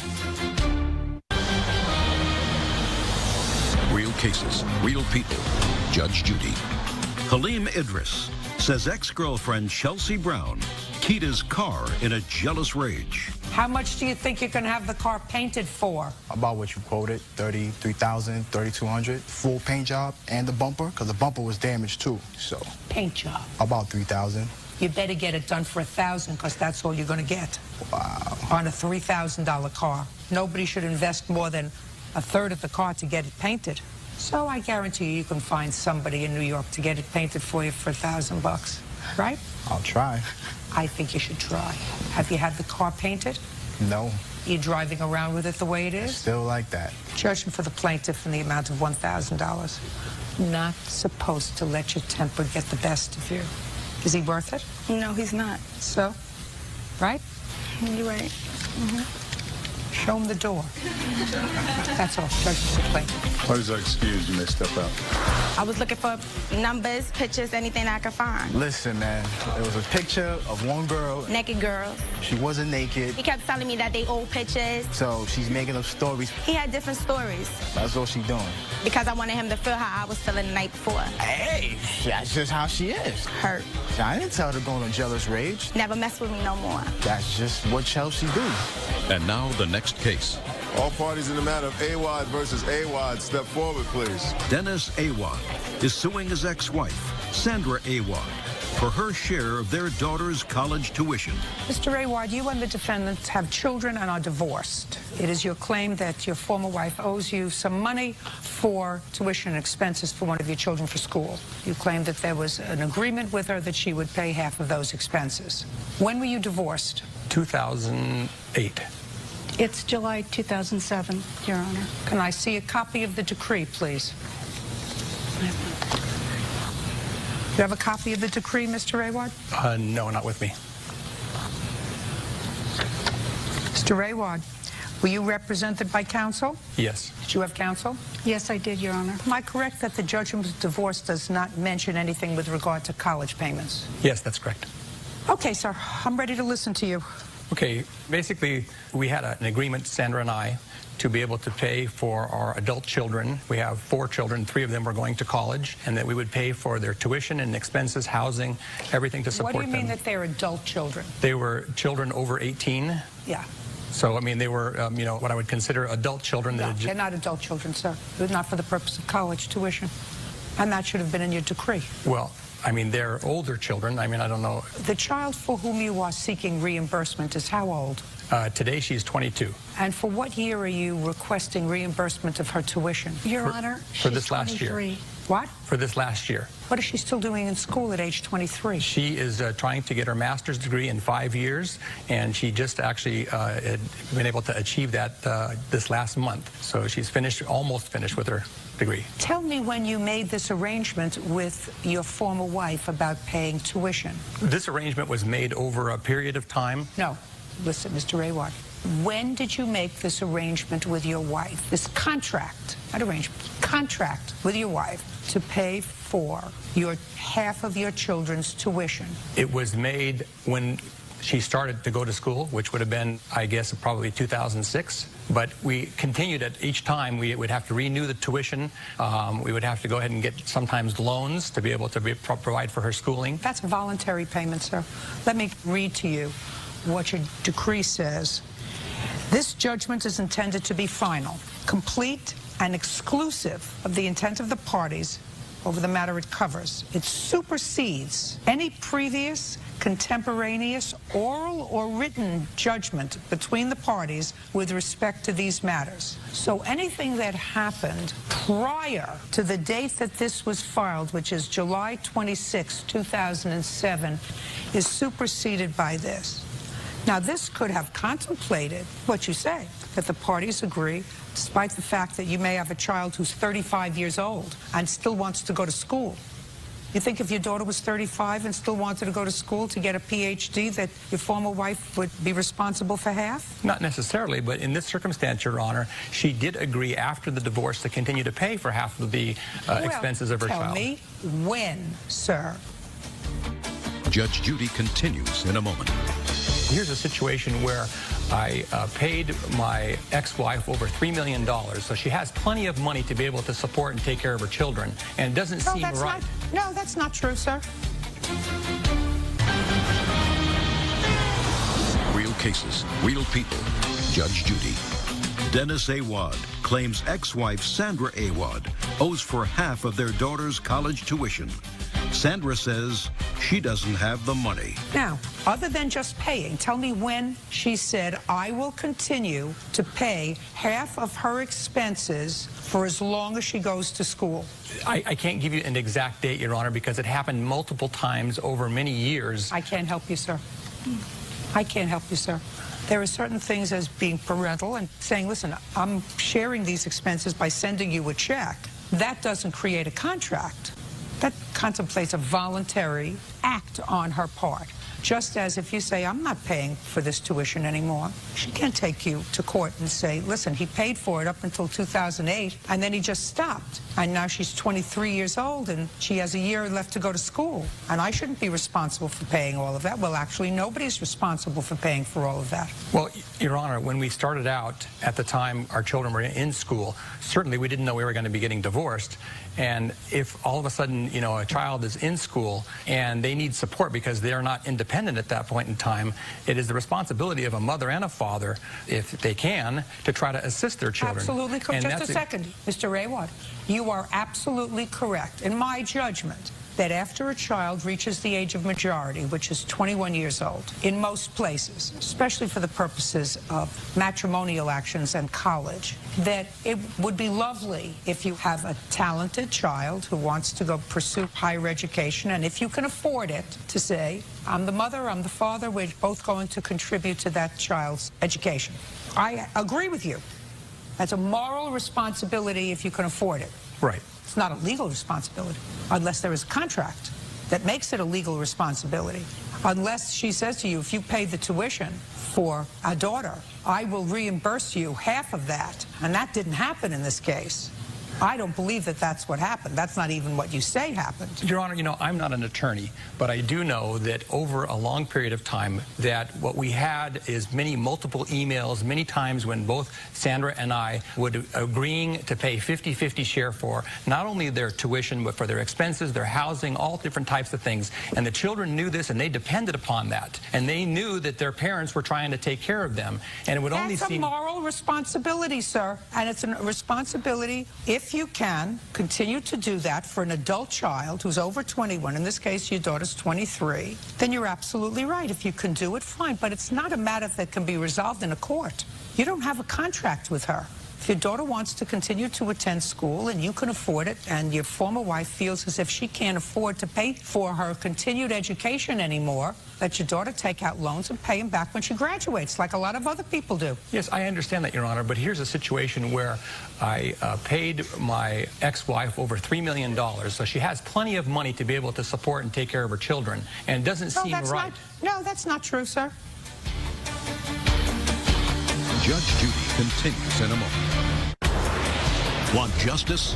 Go to judgejudy.com or call 1-888-800-JUDY. How many children do you have? 4. What kind of work did your wife do when you were living together and raising 4 children? She was a housekeeper. She was a housekeeper for the children. I was a housewife. Just a second. For the children? She didn't work outside the home. That's correct. And you had a business? Yes. And enough of a business so that she was able to, when you divorced, have a piece of money.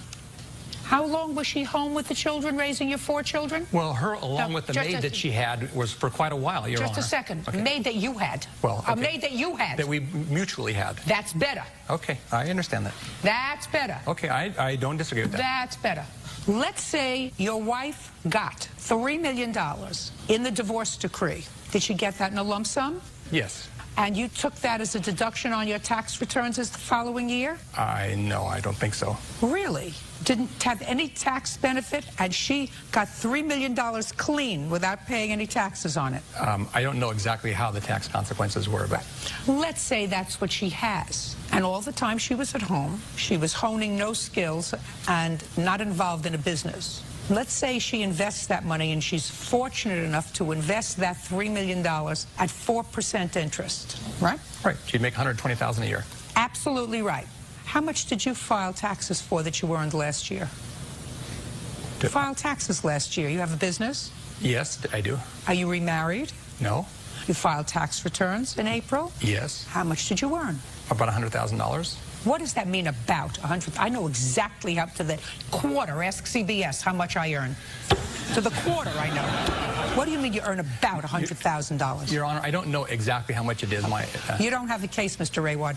You want to continue to pay for your 23-year-old daughter's education? She wants to go for a master's. She wants to go for a doctorate. And if you can afford to pay it, fine. And if you can't, tell her, sweetheart, you have to take out loans. You're a big girl now. You're over 21. I can't do it myself. And your mother, at her stage and age in life, cannot afford to dip into her principal that she's going to have to live off for the rest of her life. How old are you? 56. hard to retrain, especially in today's economy. Do we understand each other, sir? I understand. Perfect. Goodbye. Excuse me, step out. Judge Judy continues in a moment. And on the next Judge Judy. Yeah, it's case number 145 on the calendar in the matter of Birchler versus Baker. Thank you. You're welcome, Judge. Parties have been sworn in. You may be seated. Ms. Birchler, it is your claim that the defendant who used to be your boyfriend owes you money for a loan for bail and then a loan for some car repairs. Mr. Baker says there was never any agreement to pay you back, so there was no contract. Is that right, sir? Yes, it is. When were you arrested? February 12th, 2009. And what were you arrested for?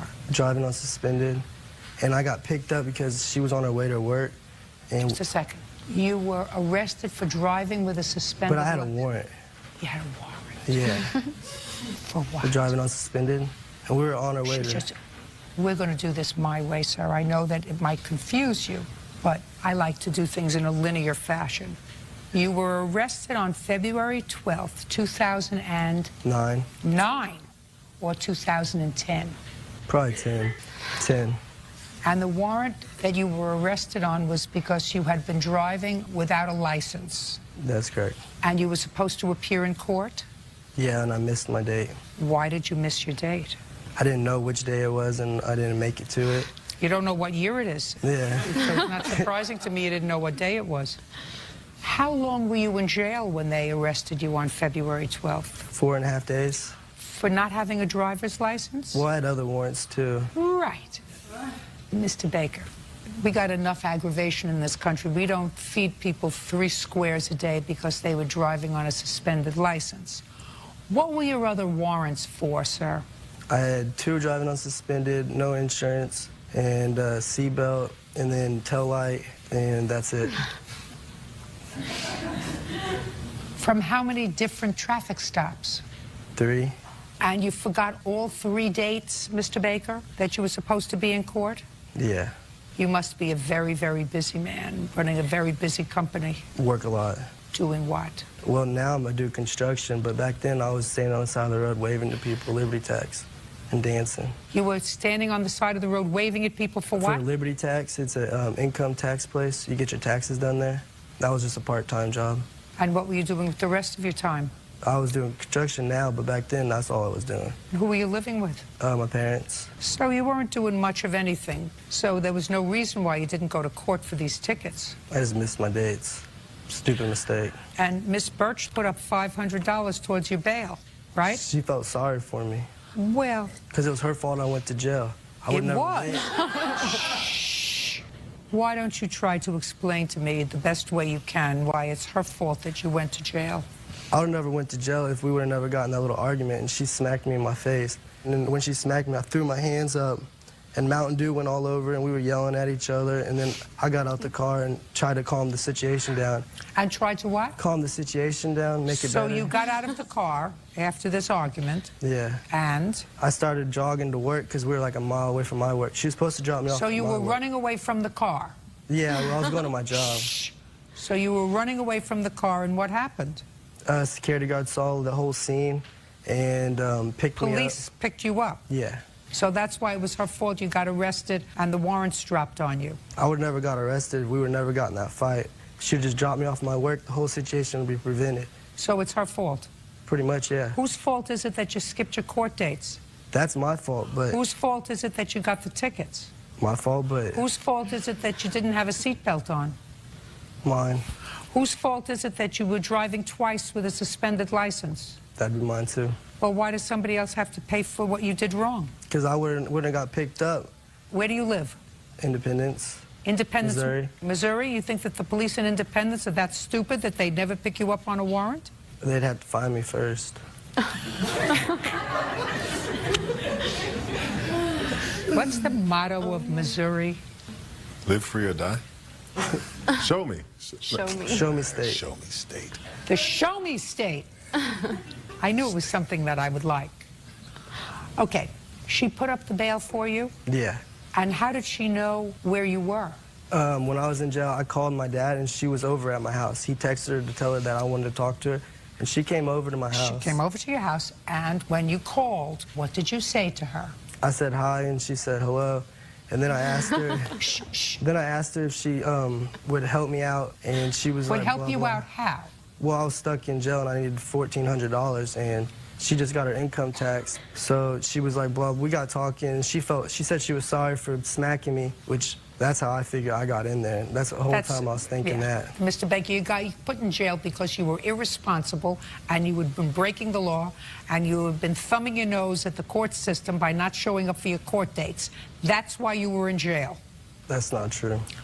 Oh, Mr. Baker, there's one thing to be stupid and there's another thing to appear to be stupid. Don't combine the two. You were in jail because you broke the law, and then you thumbed your nose at the court system by saying, I'm not going to court. And you didn't do that once, you did that 3 times. That's why you were in jail. You weren't in jail because she slapped you. You were in jail because you broke the law. Now do you understand? No. There's your combination. Look, that's a pretty powerful combo. Judge Judy continues in a moment. Do I look like a smart lady to you? Yes, ma'am. Right? I look like a smart lady from you? Do you trust me? Yes. And later today, If you're trying to be charming with me, trust me, it's not going to work. Better looking and richer people than you have tried to charm me without success. real cases, real people. Judge Judy. Catherine Birchler says ex-boyfriend Ryan Baker owes for bail money and attorney fees after he was arrested on an outstanding warrant. Okay. What do you do, Miss Birchler? I work at a call center.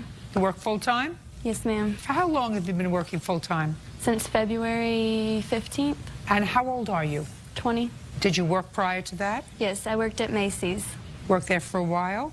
A couple months. It was a part-time contingent job. You live at home? I have my own house. Well, complex. It's a duplex, I do. but... Yes, it's a duplex. I'm sorry. You pay rent? Yes. You drive a car? Yes. You pay insurance? It's already paid. Yes, ma'am. You buy your own clothes? Yes, ma'am. You don't need him. I understand that. Do you understand? Yes, ma'am. You're too young to be desperate. Do you know what I mean? Pretty young 20-year-old who works hard and supports herself. And my son. Not desperate. Do you understand? Yes, ma'am. Perfect. Okay.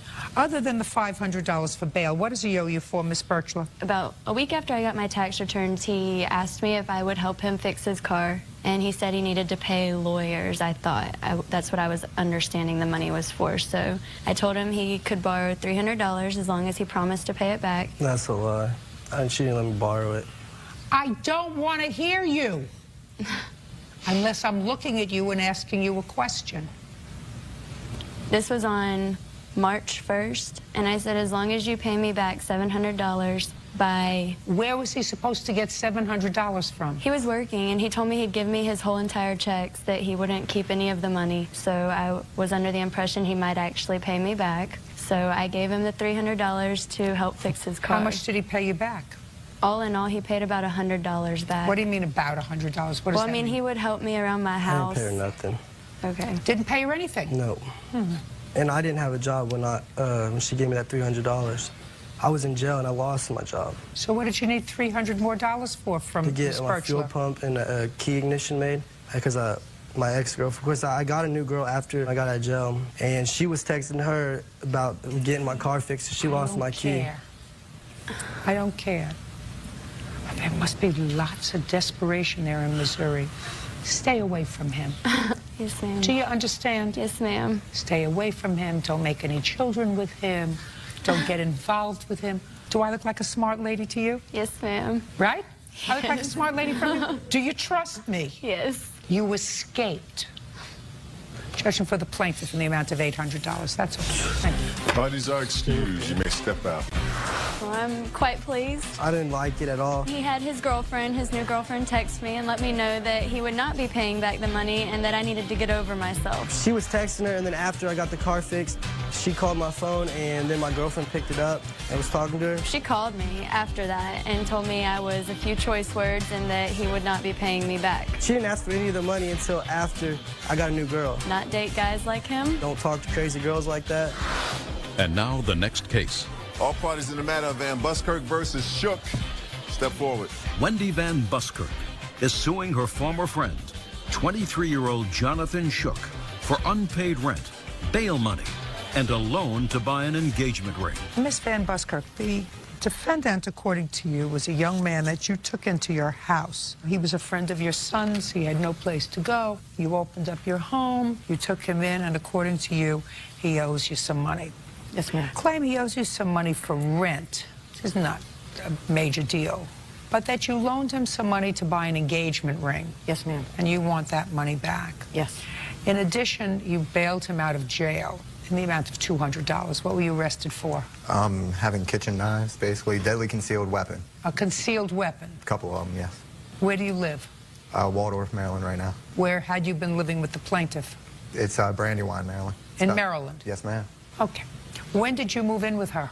I'd say right before the winter of 2008, I believe. I'm not exactly sure. And where is her son now? You were a friend of her son's. Right now, in jail in not Ocean City, but Atlantic City. How long has he been in jail? About a month. What is your son in jail for? Assaulting a police officer. A couple other things. Couple other things. I'm not exactly sure, but it's... Well, he didn't start out just walking up to a police officer and assaulting him. It had to be... No, ma'am. No, ma'am. And I assume he's incarcerated pre-trial. Yes. Does he have bail? Yes. How much is his bail? $1,000. Did he ask you to bail him out? Yes, he did. And why didn't you? Well, it started off at $7,800. It's been reduced to $1,000, and unfortunately, I didn't have the money at first, and I plan on getting him out this Friday.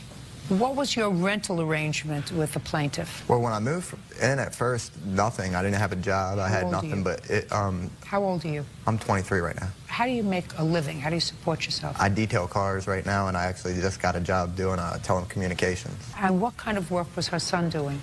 At the time, when I moved in, nothing at all. What did you borrow money from her for? I didn't. Did you buy your girlfriend a ring? Yes, I did. Where'd you get the money from? I paid part of it, and she said she was going to give me the rest as a gift to help me out. How much did she pay?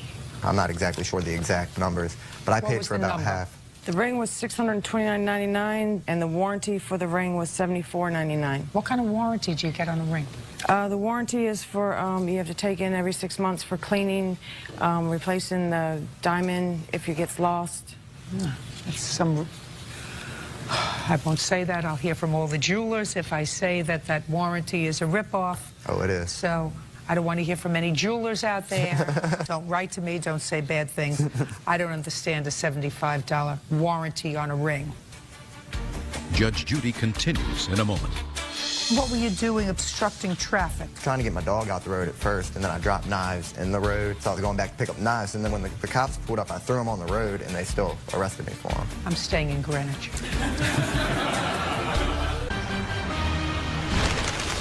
Real cases, real people.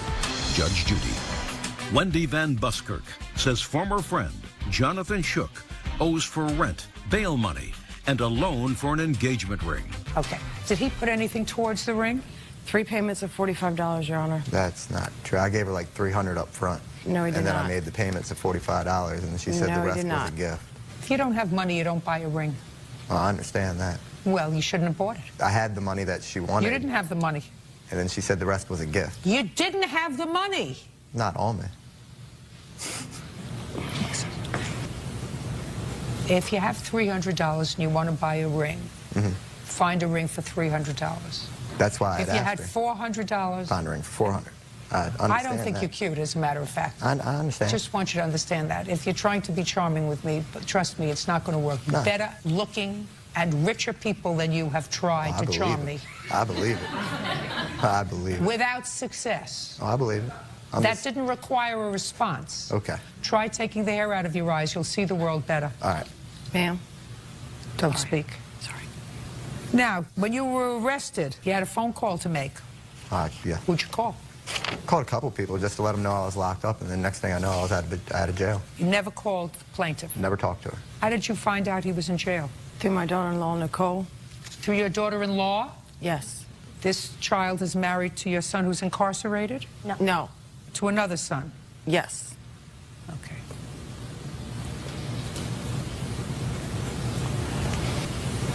How did you find out he was in jail? I was with him when he got arrested. What were you all doing? We were walking down the side of the road trying to keep him from going inside the road. Explain that to me. Look at me when you explain it to me.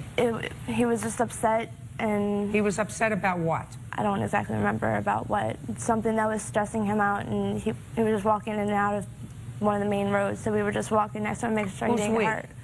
Me, Johnny, and a friend of his that was with us. So he was trying to walk in traffic? He was just walking in the road. We were walking on the side of the road. He just happened to walk in the road. We were just walking with him down the side of the road. And the cops ended up coming up saying that he was impeding traffic and he had a whole bunch of knives on him. Was he high on drugs? Not that I'm aware of, no. Well, probably was high on drugs or something if he was impeding traffic. And then they searched him and found these concealed weapons? Yes, ma'am. Yeah, terrific. Now, what did he say when he called you? I assume he called you from jail? Well, he called Wendy from jail. Called her? Yes. Good. Sit down. She says he called you from jail. He begged me to get him out of jail. I have a receipt for bail and the bail. How long were you in jail, Mr. Shoup? Like 8, 9 hours. Not even that long. They, when I'm PG County out in Maryland, they let you out the next morning, or I'd have been let out that night when they paid my bail, but I never... You used drugs, Mr. Shoup? Used to. What was your drug of choice, sir? Marijuana. What else? That's it. Were you high on the day you were arrested? Nah, I've been clean for like 3 years, 4 years now, actually. Then what were you doing obstructing traffic? Trying to get my dog out the road at first, and then I dropped knives in the road. They were in a box, and I dropped the box to go chase after the dog in the road. There you go. Once I got the dog back, I went to go get the knives out the road, and that's when the state trooper pulled up. And I was walking down the road, and he didn't lock me up that day, he locked me up the next day. It was a confusing situation, and then they dropped the charges after it all was done and over with, so it just didn't make no sense. I'm staying in Greenwich. Judge Judy continues in a moment. Have you been cheated? Go to judgejudy.com or call 1-888-800-JUDY. Okay. Did you call her and ask her to bail you out of jail? No, ma'am. I don't even know the house number to call her. You used to live there. How long did you live there? About 1.5 years, but I never used the house phone. I have a cell phone. You have 10 seconds to tell me about rent, because I'm not actually interested. Go! He paid $100 a month prior to moving out. He didn't pay for 3 months. When did you move out of the house? I'd say around October of last year. I just couldn't stay there no more. And she had said something about, you know, getting the couches and everything out of there, which I didn't understand. It was not my problem. You know, it's her son's bedroom, and we both brought the couches in, and why do I have to take the couches out of the room? If they were his couches, he's the one that got bought. Just give her the money for the ring and your bail. $495 for the ring and $200 for your bail. Perfect. Take your hair away from your eyes. Go to the barber. That's all. Thank you. Parties are excused. You may step out. Judge Judy continues in a moment. And on the next Judge Judy. Yes, case number 94 on the calendar in the matter of Martella versus Tafoya. Thank you. You're welcome, Judge. Parties have been sworn in. You may be seated. Sir, have a seat. Miss Martella, who is this young man? This is my son, Vance. How old is he? 18. Was he present during any of these incidents? Yes, he was. How many children do you have? 3. How old are they? My daughter, Sarah, is 20. He's 18, and my youngest is 10 months. 10 months? Yes. And how many children do you have? Ma'am, only one. The child that you have with the plaintiff? Yes, ma'am. How long did you and the plaintiff have a relationship, sir? Ma'am, about 2 months. Is that right, Miss Martella? No. How long was your relationship? About 2 years. Was it an exclusive relationship for you? Yes. And what about for you? No. How old are you? 31. And how old are you, Miss Martella? 43. This is your claim. You have a 10-month-old child who I understand that you participate with and see. You claim that during a period where he was watching the child, you came home, you smelled marijuana in the house, you had an argument with him, and he assaulted you. Subsequently, when your child was hospitalized briefly because she has certain physical disabilities, there was another confrontation at the parking lot of the hospital, and the defendant says that you actually were the violent one, that you damaged his property. So let me understand something, Miss Martella. Why would you have another child with a young man who is 12, 13 years your junior? It just happened. I never did a younger man before. He was pursuing me, and we started out as friends. He was supposed to come over and show me how to do something on my computer with eBay, and one thing led to another, and it just happened. So for the time you knew each other, how much of that time were you just friends? I'd given him my number a couple months prior to that, and he used to text me. And then after a couple of months, I answered his text, and then I was at a picnic, and he was there. And so how long did you actually date? About a year, year and a half. Well, now we're talking about from 2 years, it's down to a year.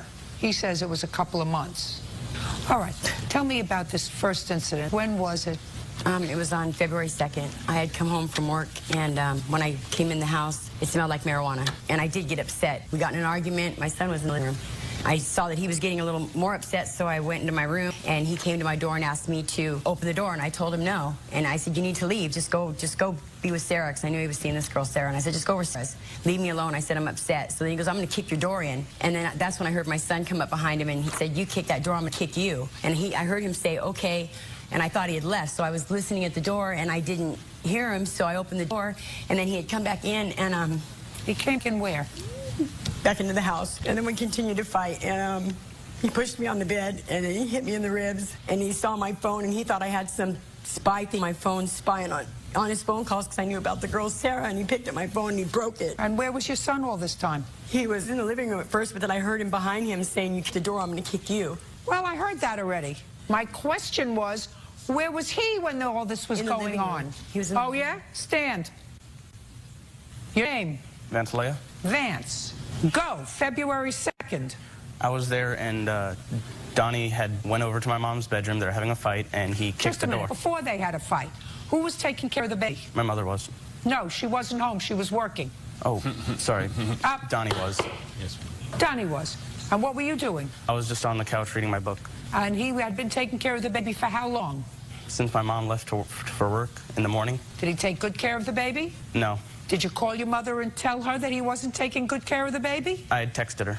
And what did you say? You texted her? I said, this idiot's not watching the baby at all. That's what you said. This idiot's not watching the baby at all. Yes. Did she answer your text, Vance? No, she didn't answer my text, but didn't then she answer came your home. text. She didn't say to you, like a normal mother, if he's not taking care of the baby, then you should take care of your sister? Well, I checked in on her every once in a while. What do you mean you checked in on her every once in a while? I just walked in there like every hour or so. And what was he doing? He was on the computer that was in the room. The computer in what room? In my mother's room. Now, your mother says she came home and she smelled marijuana. You didn't mention anything to me about somebody smoking marijuana. Well, later on in the day, I smelled marijuana, but we also have skunks. No, you didn't mention that to me at all, Vance. And you said that you texted your mother later on in the day when you said, this idiot's not watching the baby. The first thing I would have texted is, this idiot is smoking dope in the house and is not watching the baby. But you didn't say that, Vance. Well, because we have skunks in the area, and it smells just like skunk weed, which he buys and smokes in the house. So I didn't know if it was skunk weed or a skunk. I'm not buying this story. Do you understand? I'm not buying that part of your story. Your Honor, I know the marijuana had to have been smoked within 15 minutes because it smelled when I hit the door. Maybe he smoked it. No, my son doesn't smoke marijuana. Anyway, I wouldn't have gotten that upset. I started an argument with him. I smelled marijuana, and that was what our fight was about. I told him, you need to leave. My daughter had a heart condition. Why would he be smoking marijuana in my house with my daughter having a heart condition? Just a second. He didn't see him smoking marijuana. He didn't text you about marijuana. Listen to me very carefully. He didn't. Now you can sit. Judge Judy continues in a moment. I texted him, you're heartless and cruel. I didn't write nothing on no mirror. I'm not no crazy woman like he's explaining. I did snap the one time when I smelled the marijuana. I did snap. Real cases, real people. Judge Judy. Kathy Martella says ex-boyfriend Donald Tafoya owes for destroying her belongings and 2 assaults. Donald is countersuing for damage to his truck. Okay, so he came back into the house and did what? He came back in and started yelling at me, calling me names again. I told him to leave. I was trying to shut the door, but he kept pushing in. We just kept fighting. I mean, that's just basically what it's been ever since he started using again. And he came in, we started fighting. He pushed me on the bed, and I told him to go with Sarah's. I knew he was seeing this girl named Sarah because of the computer. When did you find out that he was seeing Sarah? There's a question on the floor. Around January 1st or 2nd. And how did you find out he was seeing a girl named Sarah? Because he left his MySpace up on my computer one day on his message thing, and it was messages to different girls. And Sarah was one of them. And I confronted him about it. Well, they weren't seeing each other anymore in January. Your Honor, we had an agreement at the beginning when they told me my daughter was going to be born with a heart defect. They told me that it wasn't going to be a one-man job. And we had a talk, and we decided we were going to put our lives aside, and we were going to take care of our daughter. So we agreed to have her, and we had her. And from that point on, it's just been one incident after another after another. And I told him I couldn't have him at my house this way because I was too emotionally involved. And I couldn't have that going on in my house. It wasn't going on in the house. He wasn't bringing women to your house, was he? I told him I didn't want to put up with with the lies and all that stuff. Just leave it alone. He kept telling me, no, my daughter means more to me. It's just, I believed him. It was my fault. I believed him. You weren't together.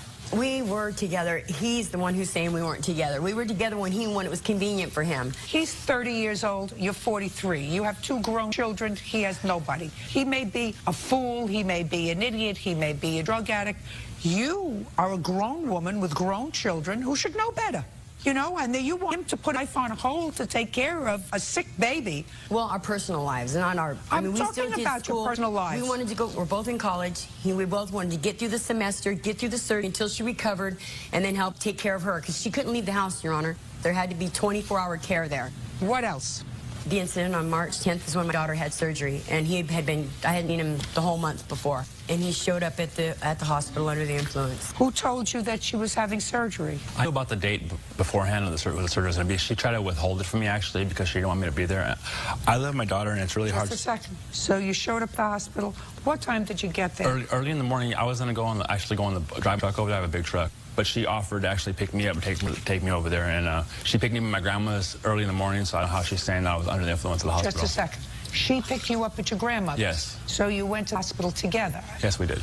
So, Miss Martella, when you went to the hospital on March 10th, how did you get there? I drove. Who was in the car with you? Myself and him. This is your sworn complaint.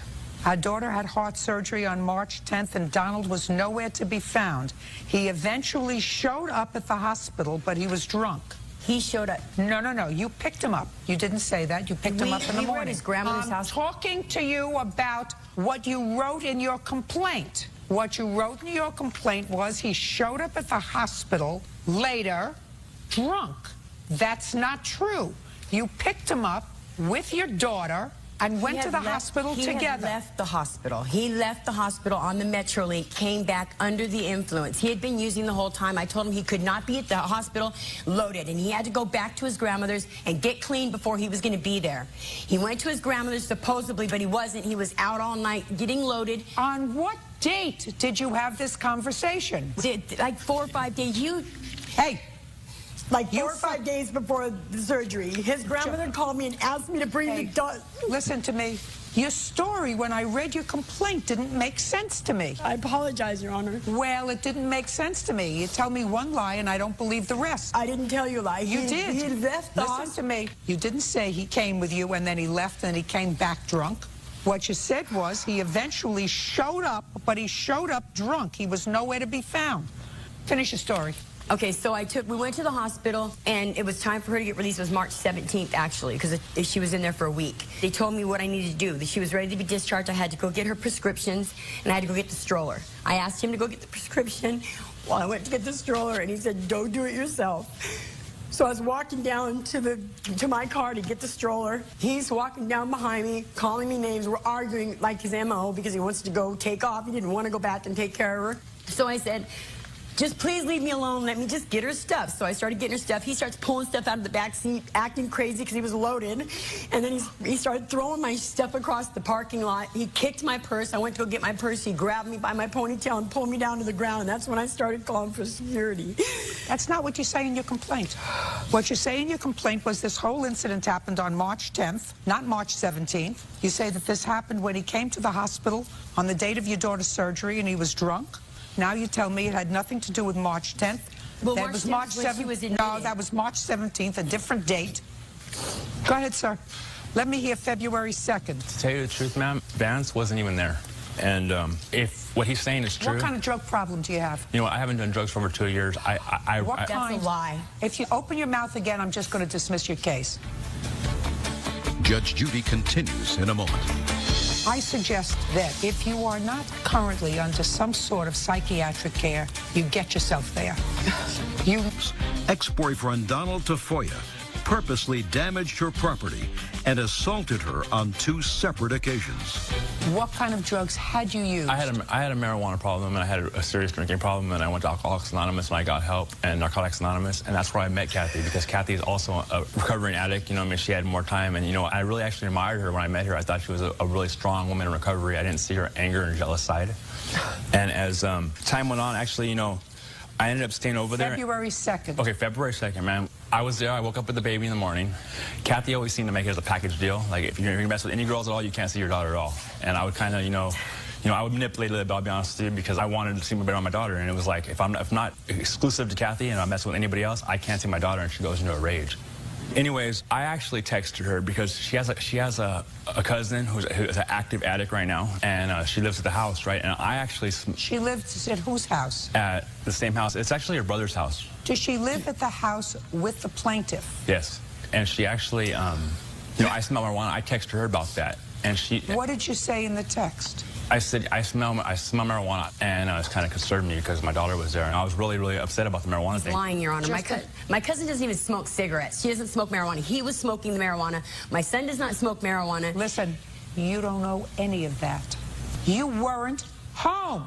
He's the one that smelled like marijuana. My son didn't smell like marijuana. I don't believe you, Miss Martella. And he never texts me. My son texts me, Mom, you need to come home. My son did not text me. Miss Martella, I don't believe you.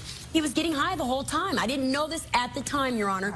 I did not know. He was the one. You want to tell me about your counterclaim? Yes, ma'am. On that same day, actually... Which day? On the 2nd.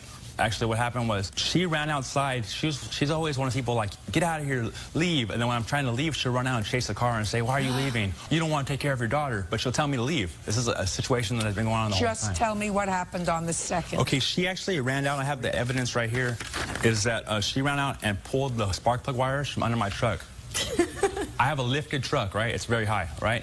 And if you reach under the wheel well, you could like pull the wires out. And she didn't want me to leave, and I seen her coming from underneath the truck, and she pulled the 3 wires out on this side. You didn't see her pull the wires out? I seen her under my truck. So on the very next day, which is on there 2-3, I took this to La Puente Auto Care, and they did a diagnostic, and it says right here, customer advised spark plug wires 1, 3, and 7 were hanging off, were not attached to the spark plugs. And muffler was also damaged by vehicle backfiring, and it was $500.02. You can see this picture right here. My house where I live, it was really easy to walk inside my house. It's Glendora, California. It's a real safe community by Sierra Madre. Doors are open. That's why we do it, you know, over there. It's a pretty trustworthy area. And she went in my room, and I found this on my mirror when I was out with Sarah. She wrote, "You're cruel and heartless. I hate you." Can I see it, please? And with this girl, Sarah, told me he was with one of his hiking buddies, and he was at the hospital. He said, come to my house, and he was crying, and so I went to his house, and I'm outside. I text him, and he's, oh, I'm at the hospital, and I said, well, we're here, we're outside. I thought you said you were done. My daughter started crying. I said, you know what, your daughter's crying. I'm going to go in the house, and I'm going to change her. So I took her in the room. I changed her diaper. I texted him, you're heartless and cruel, and I left. I didn't write nothing on no mirror. I'm not no crazy woman like he's explaining. I did snap the one time when I smelled the marijuana. I did snap because my daughter was having heart surgery. I just couldn't imagine anybody doing that. He was the one that smelled like marijuana. When he was pulling me, when he punched me, I smelled marijuana on him, not on anybody else. And it's over. Listen to me. It's over. You had a child that you shouldn't have had. And it's going to be actually your responsibility and your burden if she has problems. I know from now on it will be. Have you ever had a paternity test? No. Is not an answer. No, ma'am. I suggest you do that.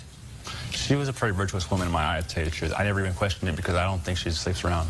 I don't know. Yeah, you're right. I should never thought about it that way. I don't know. Judge Judy continues in a moment. Are you the victim of an assault? Go to JudgeJudy.com or call 1-888-800-JUDY. How often do you see your daughter? You know, it's like if I'm not getting along with her, I can't see her. So I have to really kiss. I have to kiss her kind of like assume language. I have to kiss up to her really, really bad, or she won't let me see her at all.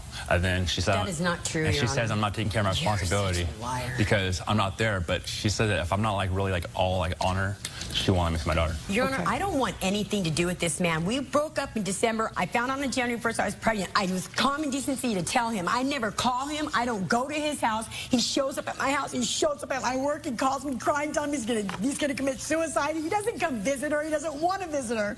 And when he's there, he just looks at her sitting in the chair. He tells my daughter to shut up. Never, and I'm gonna get eaten. Never happened. No, you're lying. Never happened. He tells my daughter to shut up because he's an idiot. What kind of drugs had you used, Miss Martella? Meth, the same he used. When was the last time both of you were drug tested? I actually, because of the course going on, I go to a sober living house that I used to live at, and I pay them $6 a test, and I have them test me. Blood or urine? Urine. When was the last time either of you had blood tests? Never. Just when the baby was born. Oh, I had like 3 or 4 done. That's how they found out that she was going to have Down syndrome, just through my blood test. Amnio, same thing. No, it wasn't the amnio. No. It was not the amnio. He doesn't even know. Miss Martella, I suggest that if you are not currently under some sort of psychiatric care, you get yourself there. Agreed. You get yourself there. Okay. You need it. You chose a young guy. Your Honor, he makes it Listen sound to like me. that. I haven't talked You to this man. chose a young guy to be involved with, and you didn't take sufficient care so that you wouldn't have a problem. If he is, as you say, totally irresponsible with regard to his... Your Honor, I have tried to make police reports. How do you try to make police reports? Hey, because you pull your fire car. your case is dismissed. So's your counterclaim. Party judge, excuse me. Let's step up. Judge Judy continues in a moment. Back with you. And on the next Judge Judy. Yes, this is case number 170 on the calendar in the matter of Maroney versus Augusti Castro. Thank you. You're welcome, Judge. Parties have been sworn in. You may be seated. Folks, have a seat. Miss Maroney, it is your claim that you made a loan to the defendant some time ago. It was a substantial loan that you paid back some, but then stopped repaying the loan. You want the balance, which is somewhat more than this court's maximum of $5,000, but you're prepared to settle for that. Ms. Castro says that while she acknowledges this alleged loan, she says that you forgave the balance of the loan. Now, who is this? My husband. Could you and stand he's a up? witness. Stand up. How long have you and the defendant been married, Mr. Castro? 18 years. I'm not speaking to you. How long? 18 years. What kind of work do you do, Mr. Castro? Now I disabled.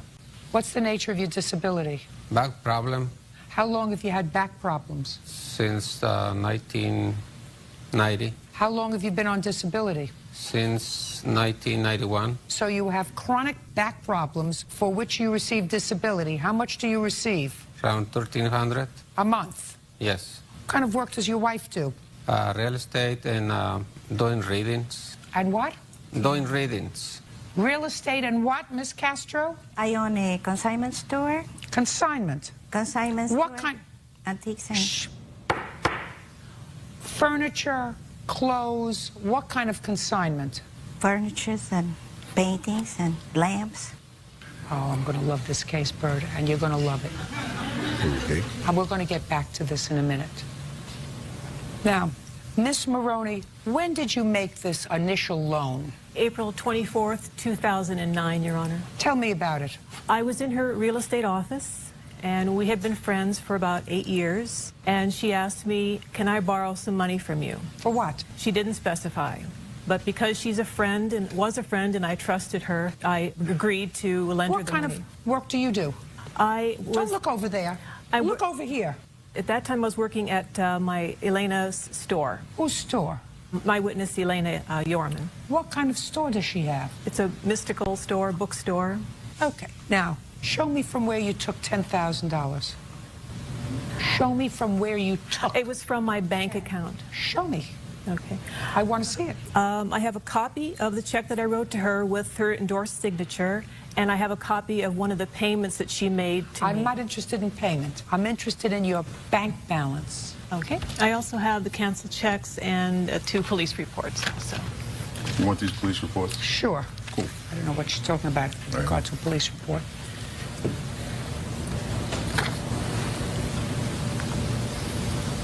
Now, According to you, you paid her back some money, right? I was making payments monthly.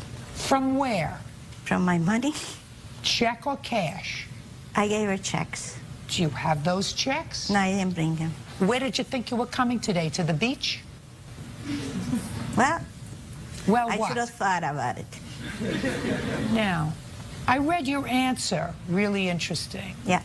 Miss Castro Bird says that when her husband with a disability went to deliver furniture from her store to Miss Maroney, they messed around a little bit. And because of that, she stopped paying the loan.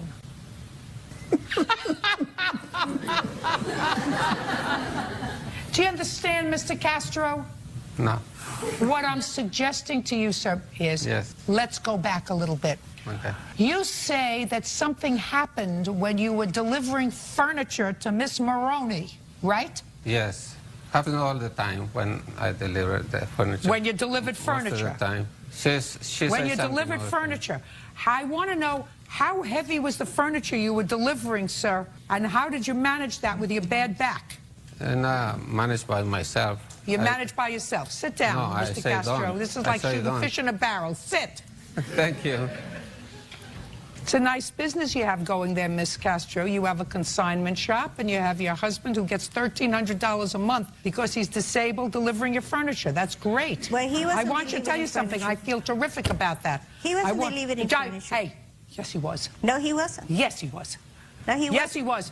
Just a second. Miss Castro, do you believe that your husband had an inappropriate sexual relations with the plaintiff? My husband. The answer is either yes or no. Do you believe that your husband had an inappropriate sexual relation with the plaintiff? Yes or no? Inappropriate in what way? Inappropriate in any way. If he's married to Yeah, you. he did if have he's sex with her. He did have sex with her. Yeah, he did. So why did you stop paying her the loan? Because after I found out that he had done that, because he went ahead and confessed to me, even though the plaintiff was Just a trying to second. say that. Listen to me very carefully. The plaintiff isn't married to you. I know. Listen to me. Plaintiff isn't married to you. If he hadn't, she says it was sort of non-consensual. That's a lie. She got undressed. I don't want you to And speak. touch his I parts. don't want you to speak when I'm speaking. Okay. Do you understand? I hear you. want you to put your listening ears on. God gave you 2 ears and 1 mouth for a reason. I know. So listen. I'm listening. She's not married to you. That's right. And I will want to. You're not paying attention. You're speaking and not paying attention. She's not married to you for 18 years. He's married to you for 18 years. Yeah. And if you acknowledge that she gave you money, the fact that he, your husband of 18 years, who collects disability and delivers furniture, No, he had doesn't sex deliver with your furniture. friend, Yeah, does not not my give friend. you, Hey, does not give you. She cannot be my friend. Just listen to me. Pay attention, Miss Castro. Does not give you license not to repay her the money. But she told me not to pay her. Just a second. Do you understand me? Women don't seem to get it. I get. No, you don't get it. I am assuming, for the purpose of this case, that there was a consensual relationship. I want you to be quiet and put on your 2 listening ears. Okay. Judge Judy continues in a moment. He's a pig and an animal. I want to tell you something. And No. He is, and he's also a scammer, and so are you. And later today, we went into her room and we let her know that she shouldn't be afraid of the future. It held bright and beautiful things, and that we were going to purchase a car for her. Who told her that? Maroney claims former friend Aida Augusti Castro borrowed money from her and refuses to pay it back. Madam, I am assuming that it was a consensual relationship. You're speaking. You're not listening. It doesn't give you license not to pay her. What you could do is you could throw him out on the street. I thought about it. No, not thought. Listen He to was me. very close. Listen to me. Not think about it, Miss Castro. He was the one who took a vow to you, I know. not her. I know. Him. This one. She's an You see the immoral problem. You person. see the problem with you, Miss Castro, And she is ha- you're not paying attention. Yeah, I pay attention to you. Good. When you start to lie like he did in 1990 and started to lie about his disability and who knows what else, lying becomes a habit. No, he doesn't have a Lying, do you understand, Mr. Castro? never lied. Becomes a habit. You were delivering furniture to her house when this happened. You were- Furniture, no. At that moment, no. I'm not delivering At that furniture. moment. What are lamps? That's not furniture, it's lamps. Were you delivering lamps? Sure. Yep. Were you delivering lamps? Not at the moment, no. I'm fixing lamps. Were you fixing lamps that you had delivered? Yes. Eventually, we get it. You owe her $5,000. Do She's me a a- favor. I'm finished with She's them. a pig and an animal. I want to tell you something. And no. immoral. He is, and he's also a scammer, and so are you, because No, you I'm live not. on that $1,300 a month too. No, Goodbye. He doesn't do that. Parties are excused. You may step out. She lied. She went around saying that he was the one that raped her. It was not consensual. That other woman is a pig and an immoral person. It was a very complicated issue and difficult to prove. There is no friendship with that woman. There must not be any friendship. And I'm sorry that I had to lose a friend this way. And now the next case. All parties in the matter of Spilkerman versus Melendrez. Step forward, please. Andy Spilkman is suing his girlfriend's ex-boyfriend, Rudy Melendrez, for his share of the vintage Mercedes purchased for his daughter. Mr. Spilkerman, you have a girlfriend. Is that you? Yes. She has a daughter. Yes. And you and your girlfriend have lived together for about, according to you, 10 years? Yes, ma'am. And her daughter was graduating from high school. Yes. This is her daughter's father. Yes. According to you, you made an agreement with Mr. Melendrez that he would pay half for a car for his daughter. You would pay the other half as a high school graduation gift. Yes. That's what you're suing for. Yes. He denies there was that agreement. So I have a few questions. What's the child's name? The child is Monique. Tell me when you spoke to him about purchasing a car for Monique. I don't recall the exact date, Your Honor. It was sometime in June. Where were you? If you don't recall the exact date, what location were you at? I had asked Desiree to call Rudy to our home. Our daughter Monique was having a bit of uncertainty. No. Her daughter.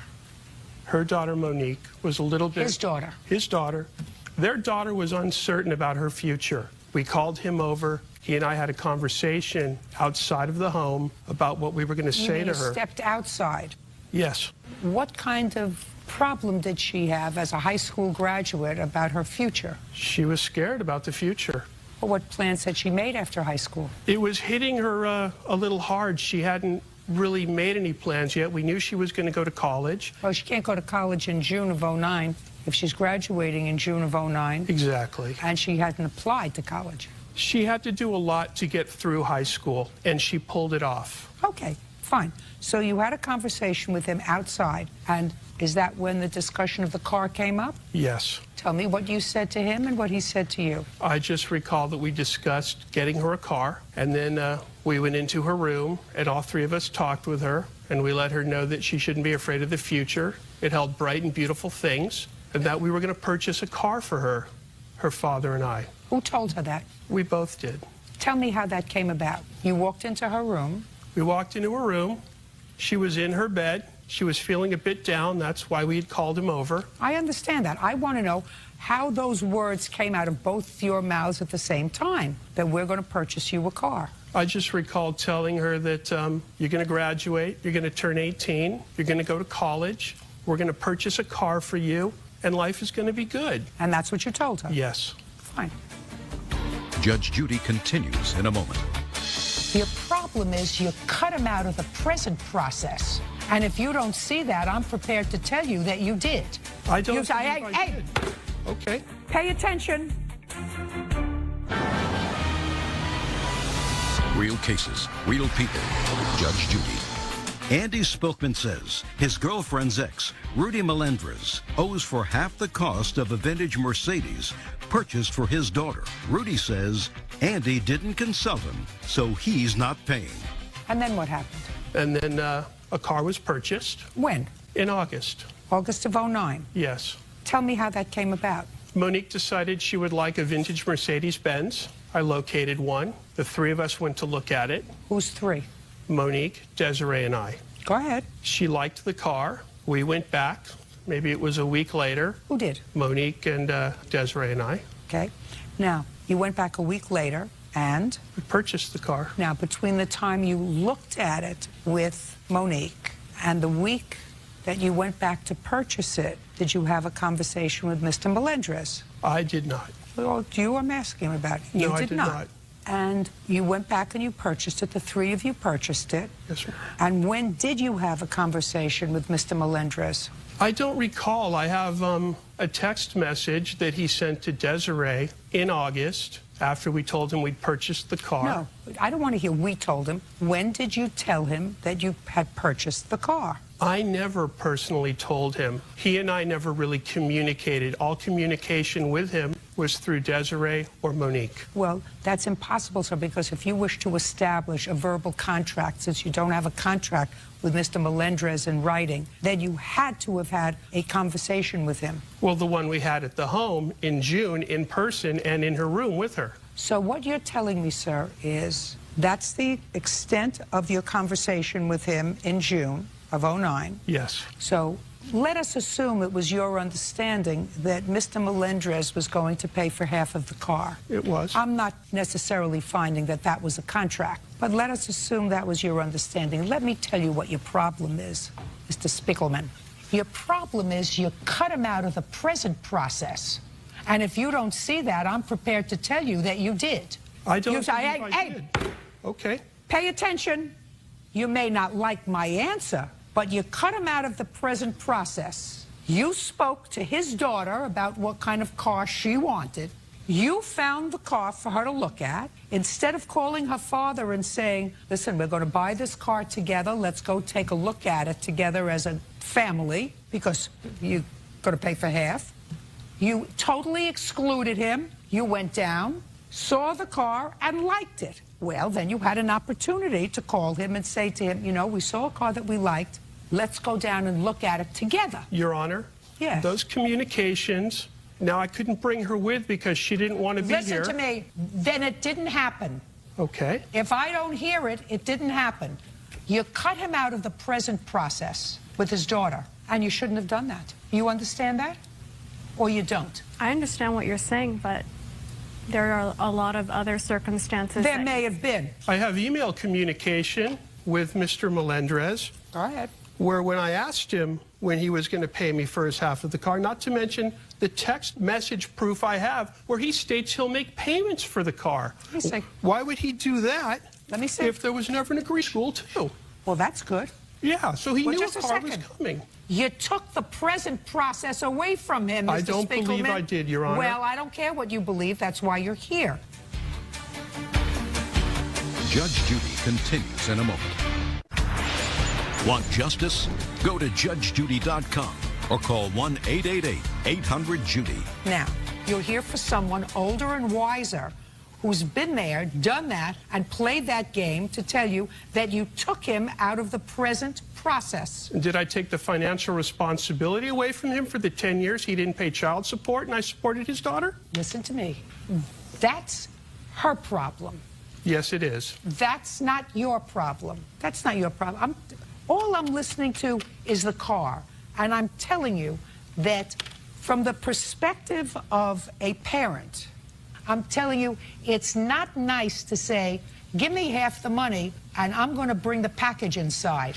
Your Honor, he's always involved in everything. He's been to every birthday party she has. He's always invited. He chooses not to attend. I would never leave her father out of anything. Well, you did. You left him out of picking out the car. You may think so, but I didn't. Well, you did. You did. You said the three of us went to look at the car. Then we thought about it. Well, he didn't want to go. Okay, well, I don't know whether he didn't want to go or not, so you didn't invite him. Okay, here's the message. issue it's the fact that the last time you guys discussed anything with me was June. Then you guys make whatever decisions, and then you just say pay. That's just a second. That's his email. That's exactly what I'm saying to you. What about the one from August where he says he's excited about the car, he doesn't have the money on him, and he'll make payments? That was before that text you have there. And there's two texts there where he says he'll make payments. If he never agreed, Your Honor, why would he want to make payments? Listen, I don't think you had a contract with him, Mr. Spiegelman, so I'm dismissing your case. You're not hearing what I'm saying. That's all. Okay, thank you. Parties are excused. You may step out. Judge Judy continues in a moment. And on the next Judge Judy. Now it's case number 29 on the calendar in the matter of Lang versus Fennell. Thank you. You're welcome, Judge. Parties have been sworn in. You may be seated. Folks have a seat. Miss Lang, how did you find the defendant who was hired to dog sit for your 3 dogs? He was my massage therapist at the local gym. Had he ever dog sat for you before? No. When did you hire him? Valentine's Day. And how long was he supposed to take care of the dogs? 5 nights. He wasn't sleeping at your house? Yes, he was. He was supposed to sleep at your house? And feed them and walk them? Yes. And there was an accident in your house because he came in one day and this little guy darted out, ran into the street, and got hit by a car. And you want Mr. Fennell to be responsible for all the vet bills, which were thousands of dollars. Yes. On what day was the accident, Miss Lang? Do you know? It was Monday. We left Sunday, and it was Monday. So that... February 15th. And I don't even know, Judge, if that's what happened. I wasn't there, and there's no driver's license, no driver. That's what he says happened. That's what he says. You don't think he hurt the dog on purpose? I don't know. Well, that would be ridiculous. You want to take the dog outside, please? Mr. Fennell, what time did you start working on February 14th? We went there, I went there in the morning, fed the dogs, and then at night refed them. I wasn't supposed to spend the night there. It was just morning and night, feed them, go in, and pet them. And that's what she said she wanted. No. That is what she said. No, he was okay. spending the night there. That wasn't our agreement, but... Yes, it was. Okay. Okay. On the 15th of February, what time did you get to the house? We, I don't know the exact time. Me and my mom went to the beach, and... well, you had to go there in the morning. Well, yeah, I got there in the morning. What time did you get there in the morning? Probably... Promise not an answer. Stand up, please. You're his mother? Yes. Move over there. And your last name is? Parks. What time did he get to your house on February 15th? The 15th, he came probably about 11. We went to the beach. 11 a.m.? Yep. Listen to me very carefully. Did you have a discussion about his job dog sitting? Yes. What did you talk about on February 15th with regard to his job dog sitting? That he needed to go and feed the dogs after we returned from the beach. What time? Probably about 3, 4 o'clock, somewhere in there. And after he fed the dogs, where were you going? Back to my house, and he was going to have dinner at my house. What time had you fed the dogs, Mr. Fennell, that morning? Probably 9 or 10, somewhere in there. And according to your statement, it was your agreement with Miss Lang to feed and walk the dogs twice a day. No walking. I was supposed to go over there, feed the dogs twice a day. She said go in, pet them. That's about it. Are you a moron? No, I'm not. Who was supposed to walk the dogs? She has a dog walker that comes once a day. Are you trying to tell me that this rather intelligent lady was going to let her dogs be walked once a day for 4 days? Yeah, Is that what you're telling me? She actually lets them go to the bathroom in the house. They defecate and urinate all over the house. She told me to leave the urination and the there, and the maid comes once a week to clean it. That is exactly what happened. No. It's absolutely disgusting. I had to go by. One more no. Sorry. And I'm just going to dismiss your case without any... I may dismiss it anyway, but this way you won't get a fair shake. Right. Do you understand? I do. Your Honor, I had to go get Vicks Vapor Rub to walk into her house. It was absolutely disgusting. The smell was horrific. How much was she paying you a day? She was... I got... No, that requires just an amount, sir. Not looking up at the ceiling. How much were you being paid a day? $550 for the entire time. And how many days was that? I think it was 7 altogether, or 6 or 7. February 14th to what date? I don't remember the exact date. Well, think carefully. It's in the statement. I don't remember the exact date. You wrote it in your answer, Correct. but you don't remember as you're standing here today? Do you suffer from dementia? Not at all. Do you suffer from any other physiological disability? No, ma'am. How old are you? I am 25 years old. And this happened in 2010. Yes. Is that correct? Correct. How many other dogs have you been involved with that were hit by a car? None. Very good. Then you should remember, how many days were you supposed to take care of her dogs? February 14th until when? 6 days, I believe. The 20th, then. Well, yeah, the 20th. I don't remember the exact date. He's an idiot. Thank you. I want to tell you something. Not only is he an idiot, but he's an idiot and a liar. Really? Yes. I He's an idiot and a liar, and I'm going to tell you why. Because nobody hires two people. Two people? Shut up. Nobody hires two people, a dog walker and somebody else. She did. For five. An idiot Why don't you might pay hire them. attention to the sentence? God gave you 2 ears and 1 mouth for a reason. Nobody pays two people, a dog walker and him. And he was getting $100 a day to go into the house, pour food, according to him, twice a day. That's what he said, for $100 a day. That's and correct. in addition, pay somebody to walk them once a day. An idiot might do that. No, They actually would. an idiot would think that someone of my intellect would believe your story. I don't And think why- you went why do there. you say, why do you say that it's not? I don't think you went there in the morning, sir. Why do you say that? Why do I say that? Yes. Because I'm smart, and because I'm watching your face, and because after 35 years, I can tell when somebody is lying and when somebody's not. And I'm telling you, you didn't go there to feed the dogs. Hey, What did I do shut up and listen. Before you went to your mother's to pick her up for the beach, you did not go there to feed the dogs at 11 in the morning. Okay. Because then you wouldn't have gone back there at 3 o'clock in the afternoon. That's ridiculous and stupid. Now, if you said to me, I went there at 8 o'clock in the morning and I let them out, and I let them out at 6 in the evening, and then she has somebody else who comes at 12 o'clock to walk them, I may say, you know what? That may be normal. But that's not what you did. You slept probably until 10 o'clock. Then you went and picked up your mother and said, now I got to go feed the dogs. But that's not what you said happened. You said that you went there and fed the dogs before you went to pick up your mother. That's a lot of baloney. You went there once at 3 o'clock. I went there twice. I don't believe you. How's that? That's fine. And I don't believe your story. That doesn't mean you're necessarily responsible for what happened to the dogs. It just means you're an irresponsible idiot. But so is she. Judge Judy continues in a moment. My children could at least tell me if somebody was doing something wrong to them. Your dogs can't tell you. This idiot only showed up once every 2 days to feed me.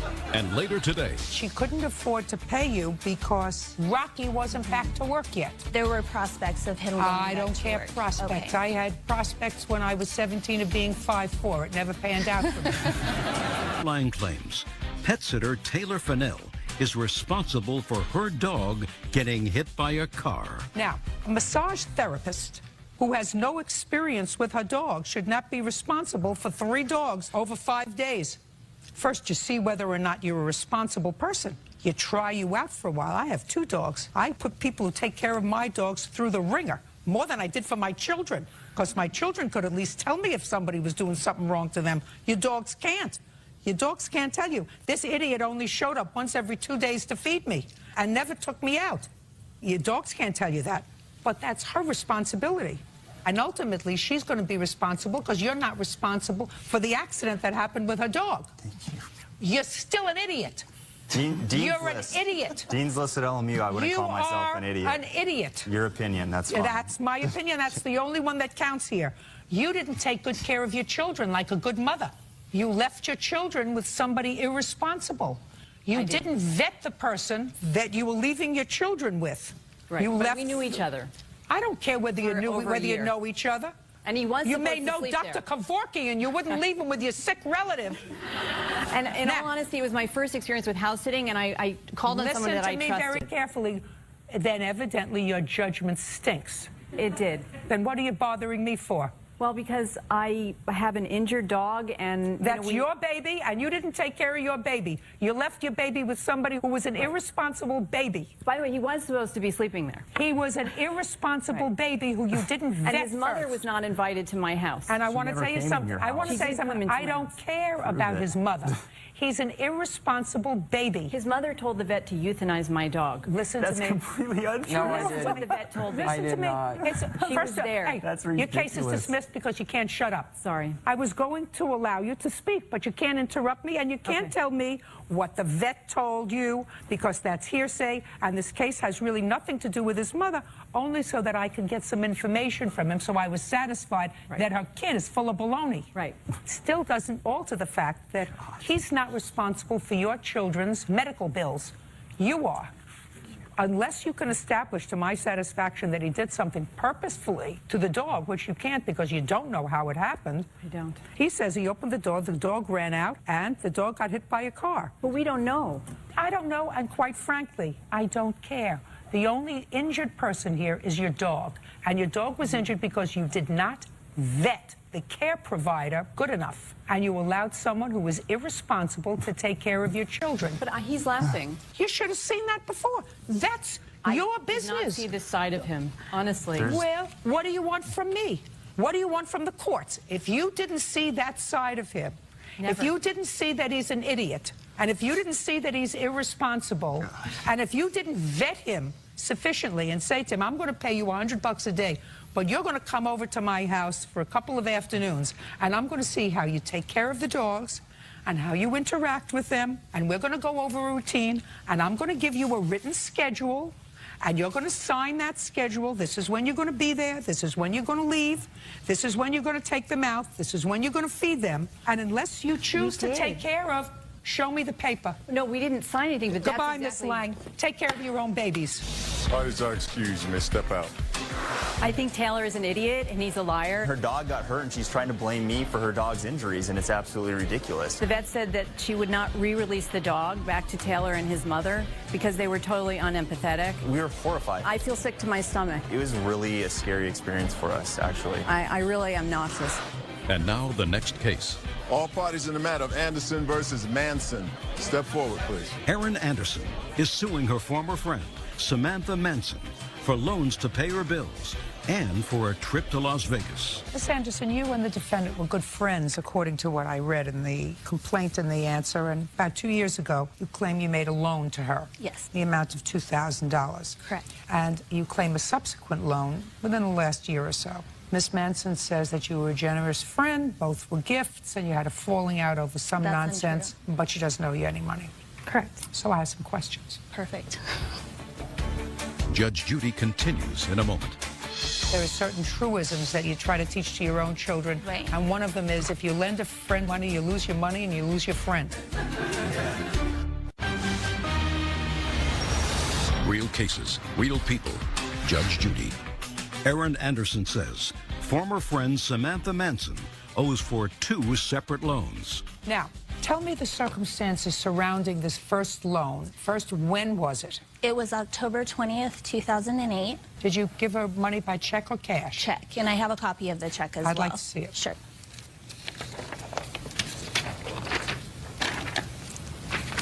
It was for unpaid bills that she was very behind on. How did you know that? She told me. She Where asked was me she for the when money. she told you that? We were at her house. And she said what? And you said what? She said that I'm very behind on my bills. My landlord keeps calling, and I need money to pay my bills. She was behind on her electric, water, gas, everything for her shop. She was behind on. What kind of shop? She owns a salon. Hair salon? Uh-huh. What kind of work were you doing in October of 2008? I was a medical assistant. Who were you living with? My husband. Have and my children? daughter. Yeah. How old is your daughter? She's almost 11. And both you and your husband work? Yes. And you have a hair salon? I do. And who do you live with? My husband. And what does he do? He is working now. Not at this time. He was not. In 2008, he was not? No. October. What kind of work does he do? Mill work. When was the last time he worked in 2008? Maybe January. So at that point, you were supporting the family on your income from the salon? Yes. But now he's working? Yes. So now you have 2 incomes? We do. When did he go back to work? He went back to work last February. Tell me how it came about that she gave you the money in October of 2008. I had asked her to come over and help me do a budget. At that time, my husband was not working. I was the only income and I wasn't doing very well. She, however, is really good with money. So I asked her to please help me figure out a way to get everything paid but still be able to live. Okay, cool. We were best friends. So she came over, we talked about it, we had a great afternoon. She said to me, I'm gonna help you. I'm gonna give you some money. And I said, Erin, that is not why I asked you over here. I can't take it because That's you not know. true, Your Honor. Shh. We'll get back to you. Go ahead. Because you know I cannot pay you back. Obviously, looking at my budget, there was no Well, you way. certainly couldn't pay her back then, Miss Manson. Right. But I assumed that you had hopes of your husband starting to work. Absolutely. So that you would once again be in a position to take care of your bills, take care of your responsibilities, and somehow start to pay her back money that she gave you when you needed it, when you were in a pinch. Right. Right. That's what friends do. Right. They help you out if you're in a pinch, but with the expectation that when you're not in a pinch anymore, you pay back the money. Go ahead. I did her hair for free and her daughter's for 3.5 years. I didn't charge her. She did not for 3.5 years. Starting when? The I mean, time you tell me you were best friends. So best friends would ordinarily take care of each other's hair. But starting when did you start to take care of her hair and her daughter's hair free? Thursday, September of 08 is when I started documenting. September of 08 is when I is when you started to document it. Well, that's interesting because that would have meant that you anticipated this gift a month before you got the money. Do you understand what I mean? I do. Good.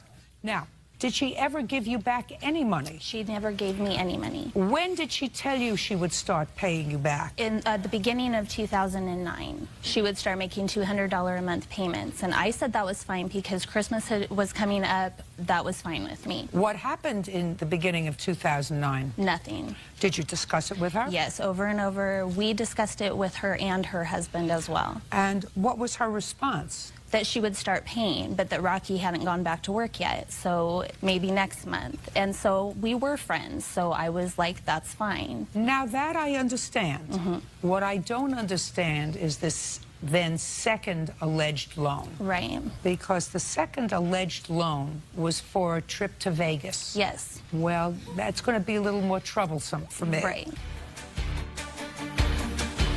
Judge Judy continues in a moment. Want justice?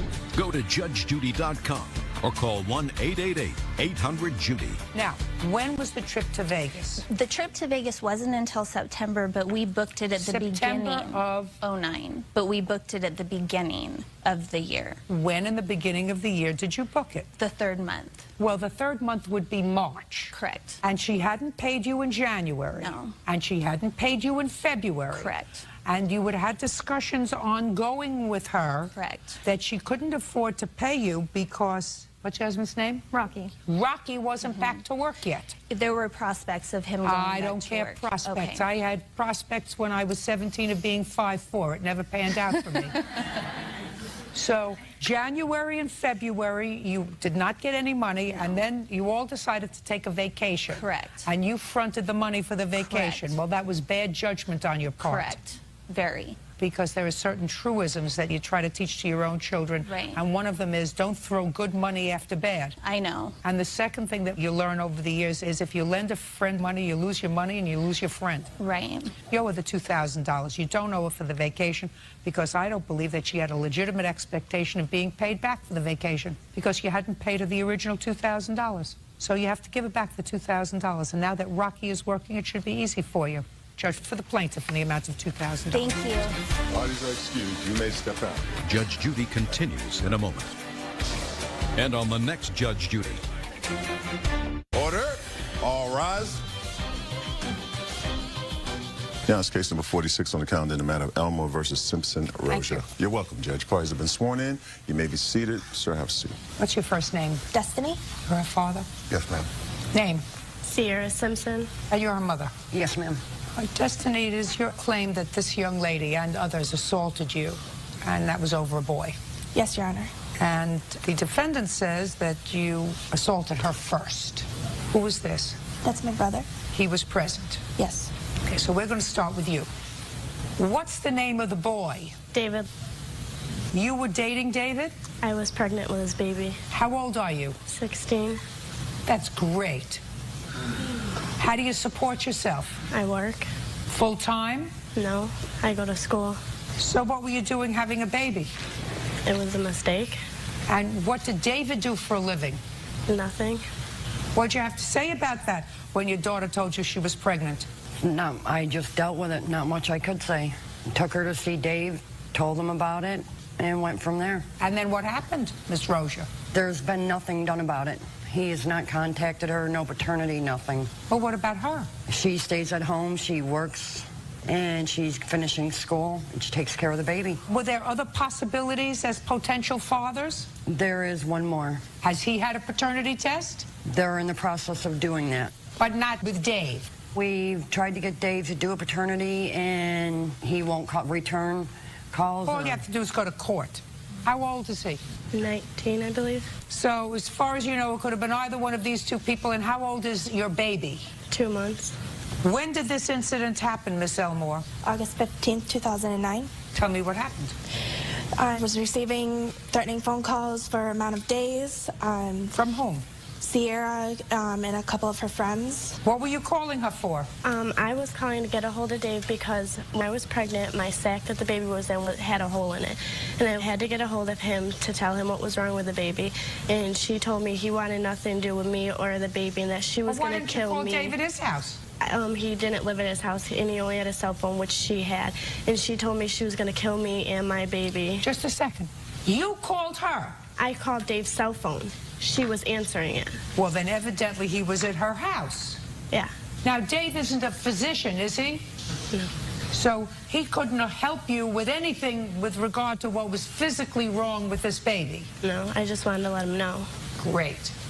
Okay, so you were receiving phone calls from her for a while? Yes, because David got his cell phone number changed because she wouldn't stop calling him. And when he did, she didn't have it anymore, so she had my cell phone number and she started to call my cell phone. I actually have audio. You have a recording of her calling you? Yes. I'd like to hear it. I'll take it up here. It's easier for me to hear it up here. Your Honor, this is her threatening to come kill her. And so I'm not even playing. If you do not tell me what my baby's father is, I'm going to kill you. I'm not playing because Dave is my baby's father, and you should have called me when you got out of here, not your.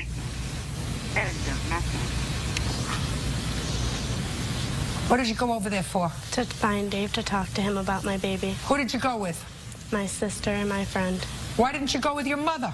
We weren't talking at the time. Why? I was living with my sister. How old is your sister? 27. Where is she today? At home. What does she do?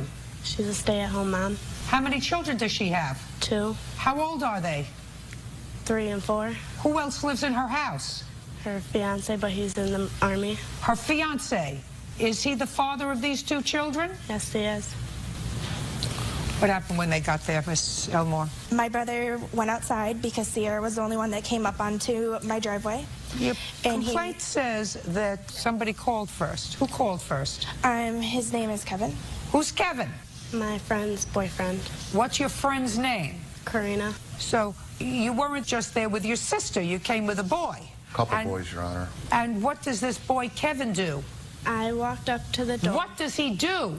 I don't think he has a job. So he does nothing? No. How tall is he? I do not know. Well, is he as tall as this gentleman? Yes. So he's a big boy? Yes, ma'am. So you had Kevin call, and then you went over with a couple of your friends, including Kevin? I didn't know Kevin called. So you just went there? Yes. Go.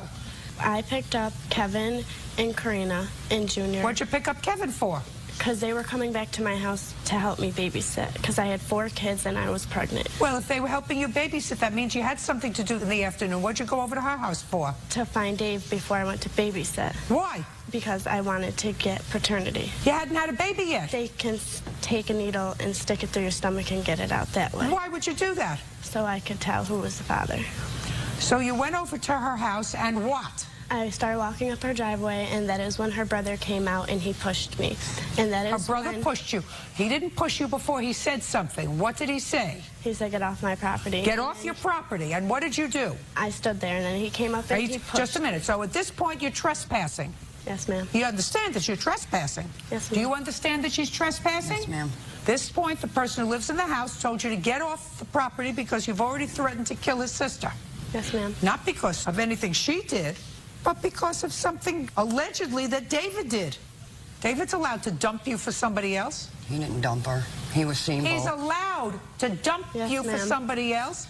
And you're 16 years old. He's allowed to have a lot of girlfriends. And you're supposed to take care so that you don't become pregnant.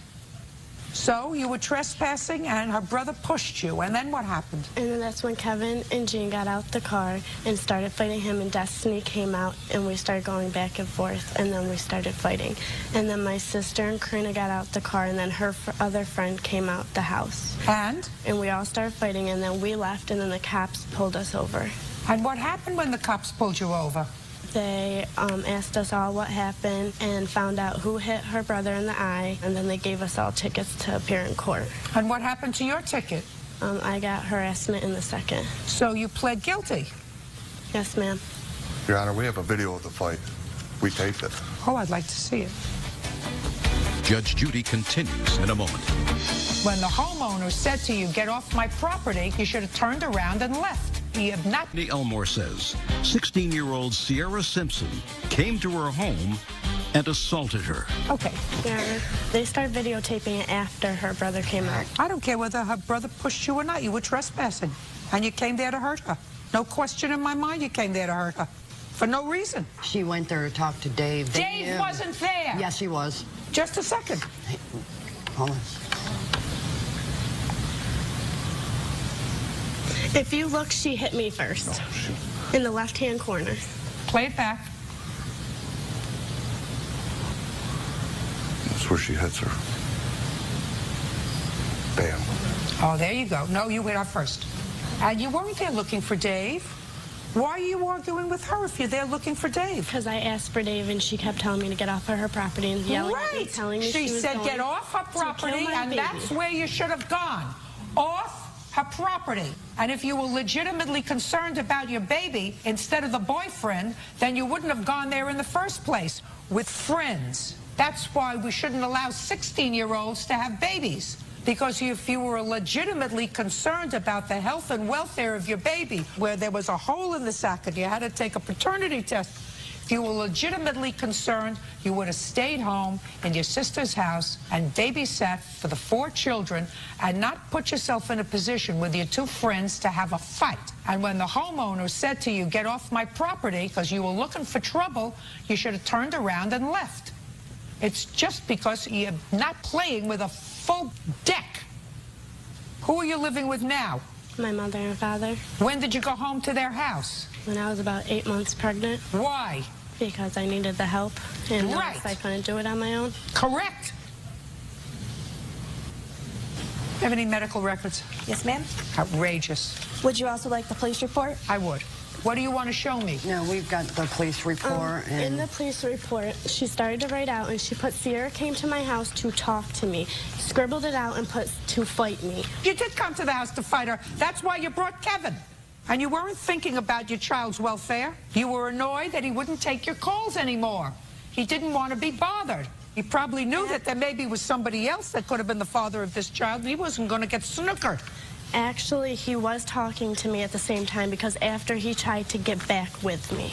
Great. Then what did you go to her house for? No, this was after the fact. I'm talking about then. What did you go to her house for? Because she had his phone and she was answering it, and I needed to talk to him. Did he change his number? No. Are you telling me that he never changed his phone number? Not when I was calling him, because I was still calling his phone. Did he change his phone number? Maybe after the fact. Do me a favor. You make sure she takes the pill in front of you every morning. They went to court on this already also, too. We have court papers. She was charged with harassment in the second, and the rest were dropped. I want to tell you something. That in and of itself is sufficient for me to find in plaintiff's favor that she pled guilty to being the aggressor. Do you understand that? That's a matter of law. Pay attention to me. As a matter of law, she pled guilty beyond a reasonable doubt to being the aggressor and the instigator on August 15th. Whether it was to assault or harassment or trespass, she pled guilty beyond a reasonable doubt. Do you get it? Yes, ma'am. That she went there for the purpose of harassing her. That's what she pled guilty to, beyond a reasonable doubt. So whatever baloney she gives me today, that she was going there to talk to Dave, is baloney, because that's not what she swore to the judge. She did. She swore to the judge that she went there for the purpose of harassing her. Do you understand that? Yes, ma'am, I do. I don't think your daughter understands that. I believe she understands it, but that's not how it was turning out at the beginning. Destiny called her, knew she was coming over there. There's something wrong with you, too. If you're making excuses for I'm this, not making excuses. then don't make excuses for her. I was on the phone with the officer. Don't make excuses for her. She went there looking for no good. This young lady didn't go to her house. She was the one who had been making all the telephone calls to somebody who clearly didn't want to speak to her. Your Honor, on my daughter's phone messages, she calls her right before she comes over to the house and tells her, if you don't come meet me at KFC. Listen to me. Do you have that message? Just listen to me. The answer is either yes or no. I don't have it. Does anyone have it? Yes, Your Honor. It's from somebody else, though. It's from... Well, then I can't take it from somebody else. Judge Judy continues in a moment. And later today... The apartment was a total mess. I just want you to take a look at how pigs live. Real cases, real people. Judge Judy. Destiny Elmore says 16-year-old Sierra Simpson came to her home and assaulted her. Do you have any outstanding medical bills? Just the one I gave you. I highlighted it. Okay, so the account balance was $225. I am, Miss Elmore, giving you 10 times what your actual damages were, because I believe you are entitled to that, for the pain and suffering as a result of this incident. You made a big mistake. Don't make a second one. Judgment for the plaintiff in the amount of $2,225. That's all. Step out. Parties are excused. You may step out. I feel that she's a drama queen, and she doesn't deserve what she got. After she hit me, there was 4 girls that are coming out at me, trying to hurt me as well. She went for my sister, started blaming her, going off on her as it was her fault. It was ridiculous for her to come to our house like that with more than 5 people. It happened, it's done. She's got to get on with her life now. And now the next case. All parties in the matter of Johns versus Carlock Fosdick. Step forward. Bradley Johns is suing his former tenants, Crystal Carlock and Ryan Fosdick, for leaving his duplex a mess when they moved out. Mr. Johns, the defendants were tenants of yours in what I gather is a duplex apartment? Yes, upper and lower. And it is your claim that they moved out. They moved out with your permission? Yes. Prior to the expiration of their lease, and they owe you money for rent and for damage that they caused to the apartment. Correct. The defendants say that they left the apartment in the same condition as they found it when they moved in, and that you actually owe them money because who fell? And your last name is? Carlock. Miss Carlock fell on steps in snow and ice, and she hurt herself. When did you move in, Miss Carlock? We moved in December 16th of 2009. Keep your voice up, please. 12/16? Yes. That's not true, Your Honor. When did they move in? I let them move in early on the 14th. They moved stuff in. If they started living there on the 16th, that's unbeknownst to me. It doesn't actually make any difference whether they moved stuff in on the 14th or the 16th. I mean, you're not wasting my time for 2 days, are you, Mr. Johns? No, I don't want to hear that you're wasting my time for 2 days. I'd like to present this, Your Honor. I want you just to answer my questions. Okay. No, I don't. I never want to waste your time. I want you just to answer my questions. Yes. When did you fall? December 20th. Did you report it to anyone? Yes, I went to the hospital. Did you report it to Mr. Johns? I called him 3 days afterwards. And said? And told him that I had fallen down the steps, and he said that he couldn't do anything about it, that I'd have to cover the medical bill because snow removal was in our lease. But actually, it had not been originally in the lease. It had been added, and only his... That's a lie, Your Honor. Mr. Johns, don't irritate me, sir. Sorry. Did you file a claim against Mr. Johns in December? No, I did not. Did it snow again in December? Yes. Did it snow in January? Yes. Who shoveled the steps? We ended up doing it. Perfect. That's what you should have done before. So I've just taken care of your counter. Put your hand down. Just taken care of your counterclaim. Now I want to see pictures of the apartment, if either one of you have them, when they moved in. Pictures of the apartment. That's more than pictures of the apartment, Mr. Johns. These are prior pictures. That's the condition they looked at when they agreed to live there.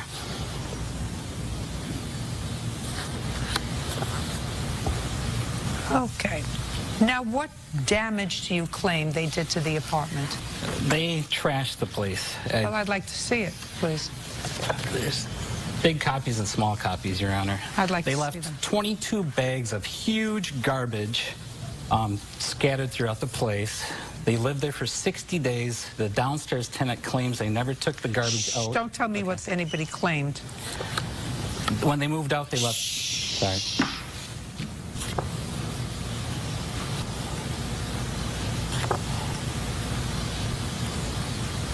What is wrong with you people? What is wrong with you people? I'm sorry, Your Honor. I said, what's wrong with you? How can you live like this? We actually have a police report that shows that we didn't live like that. I want to see the police report. I mean, if he staged this, then he's a bigger idiot than I thought. He must have, because we have a police report. Another lie, I Your want to Honor. see the police report. On what date did you move out? February 21st of 2010.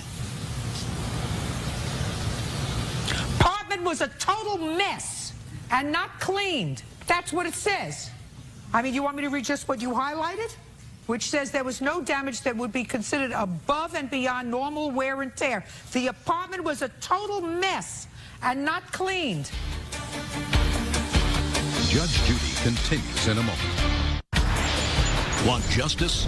Go to judgejudy.com or call 1-888-800-JUDY. Now, this is what the police saw. They're not talking about damage to the apartment. The walls weren't damaged. I just want you to take a look at how pigs live. Pigs. That's what the police said. Look at the pictures. Put your hand down and look at the pictures. That's what the police saw. Was full of trash and garbage. How do you live like that? How do you live like that? We didn't have trash removal. He told us it was included, but we were never... Okay. I'm going to dismiss everything about your case. Everything.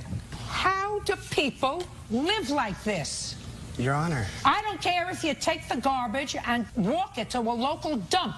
How do you live like pigs? There were many times we did take it to somewhere to get rid of Your a lot of it. counterclaim's dismissed.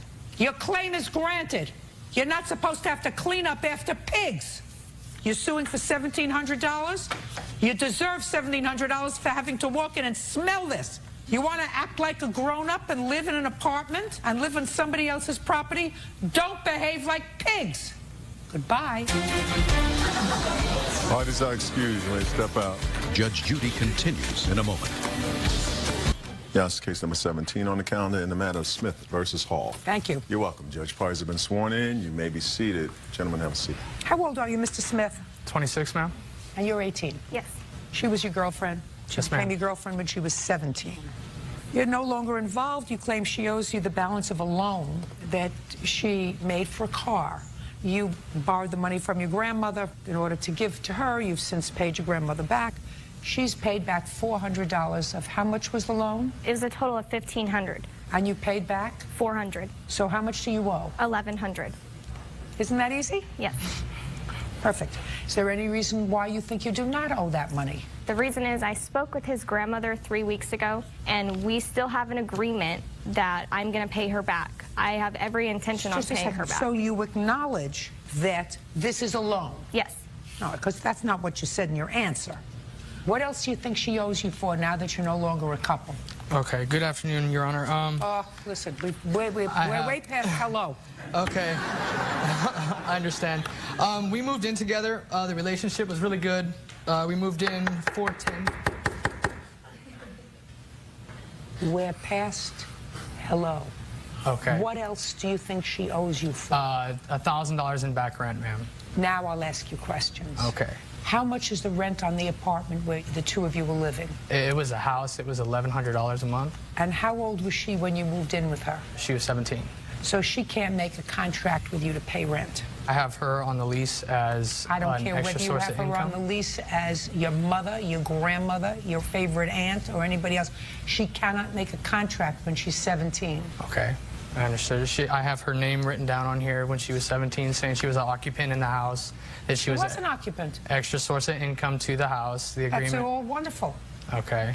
She can't make a contract when she's 17. She cannot enter into a binding contract when she's 17 years old. I have her signature on here and everything stating. As an occupant. As an occupant, yes. Got it?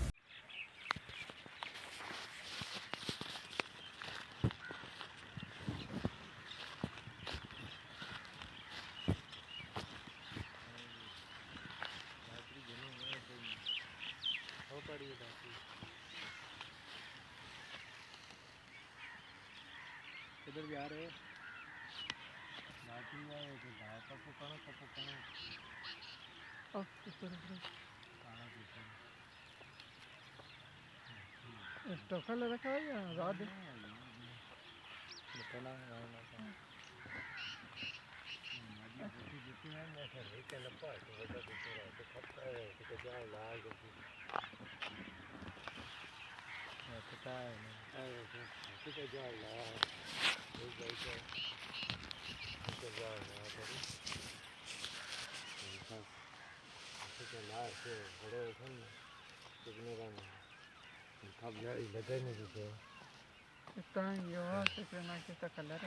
नहीं ये इनके पूरे कागज मादी आ रहे जितने ना कोई मादी होने साथ है आड़े पे नारे चले नहीं नारे ये लपन तो खिला है मोबाइल पे लगी हो तो मादी चले ये बहुत फट आवे नरे नहीं वाली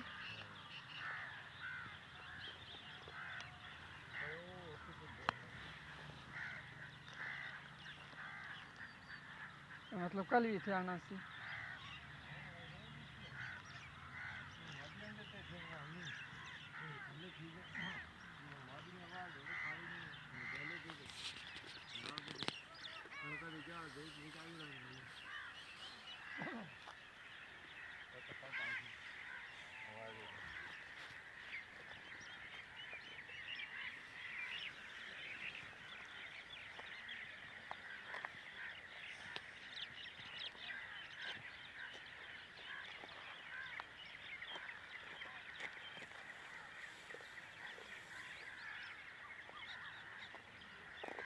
गल फल नहीं की जरा नहीं लगे या विवाद घटा है कल को गल हुई तो 4 5 के दाने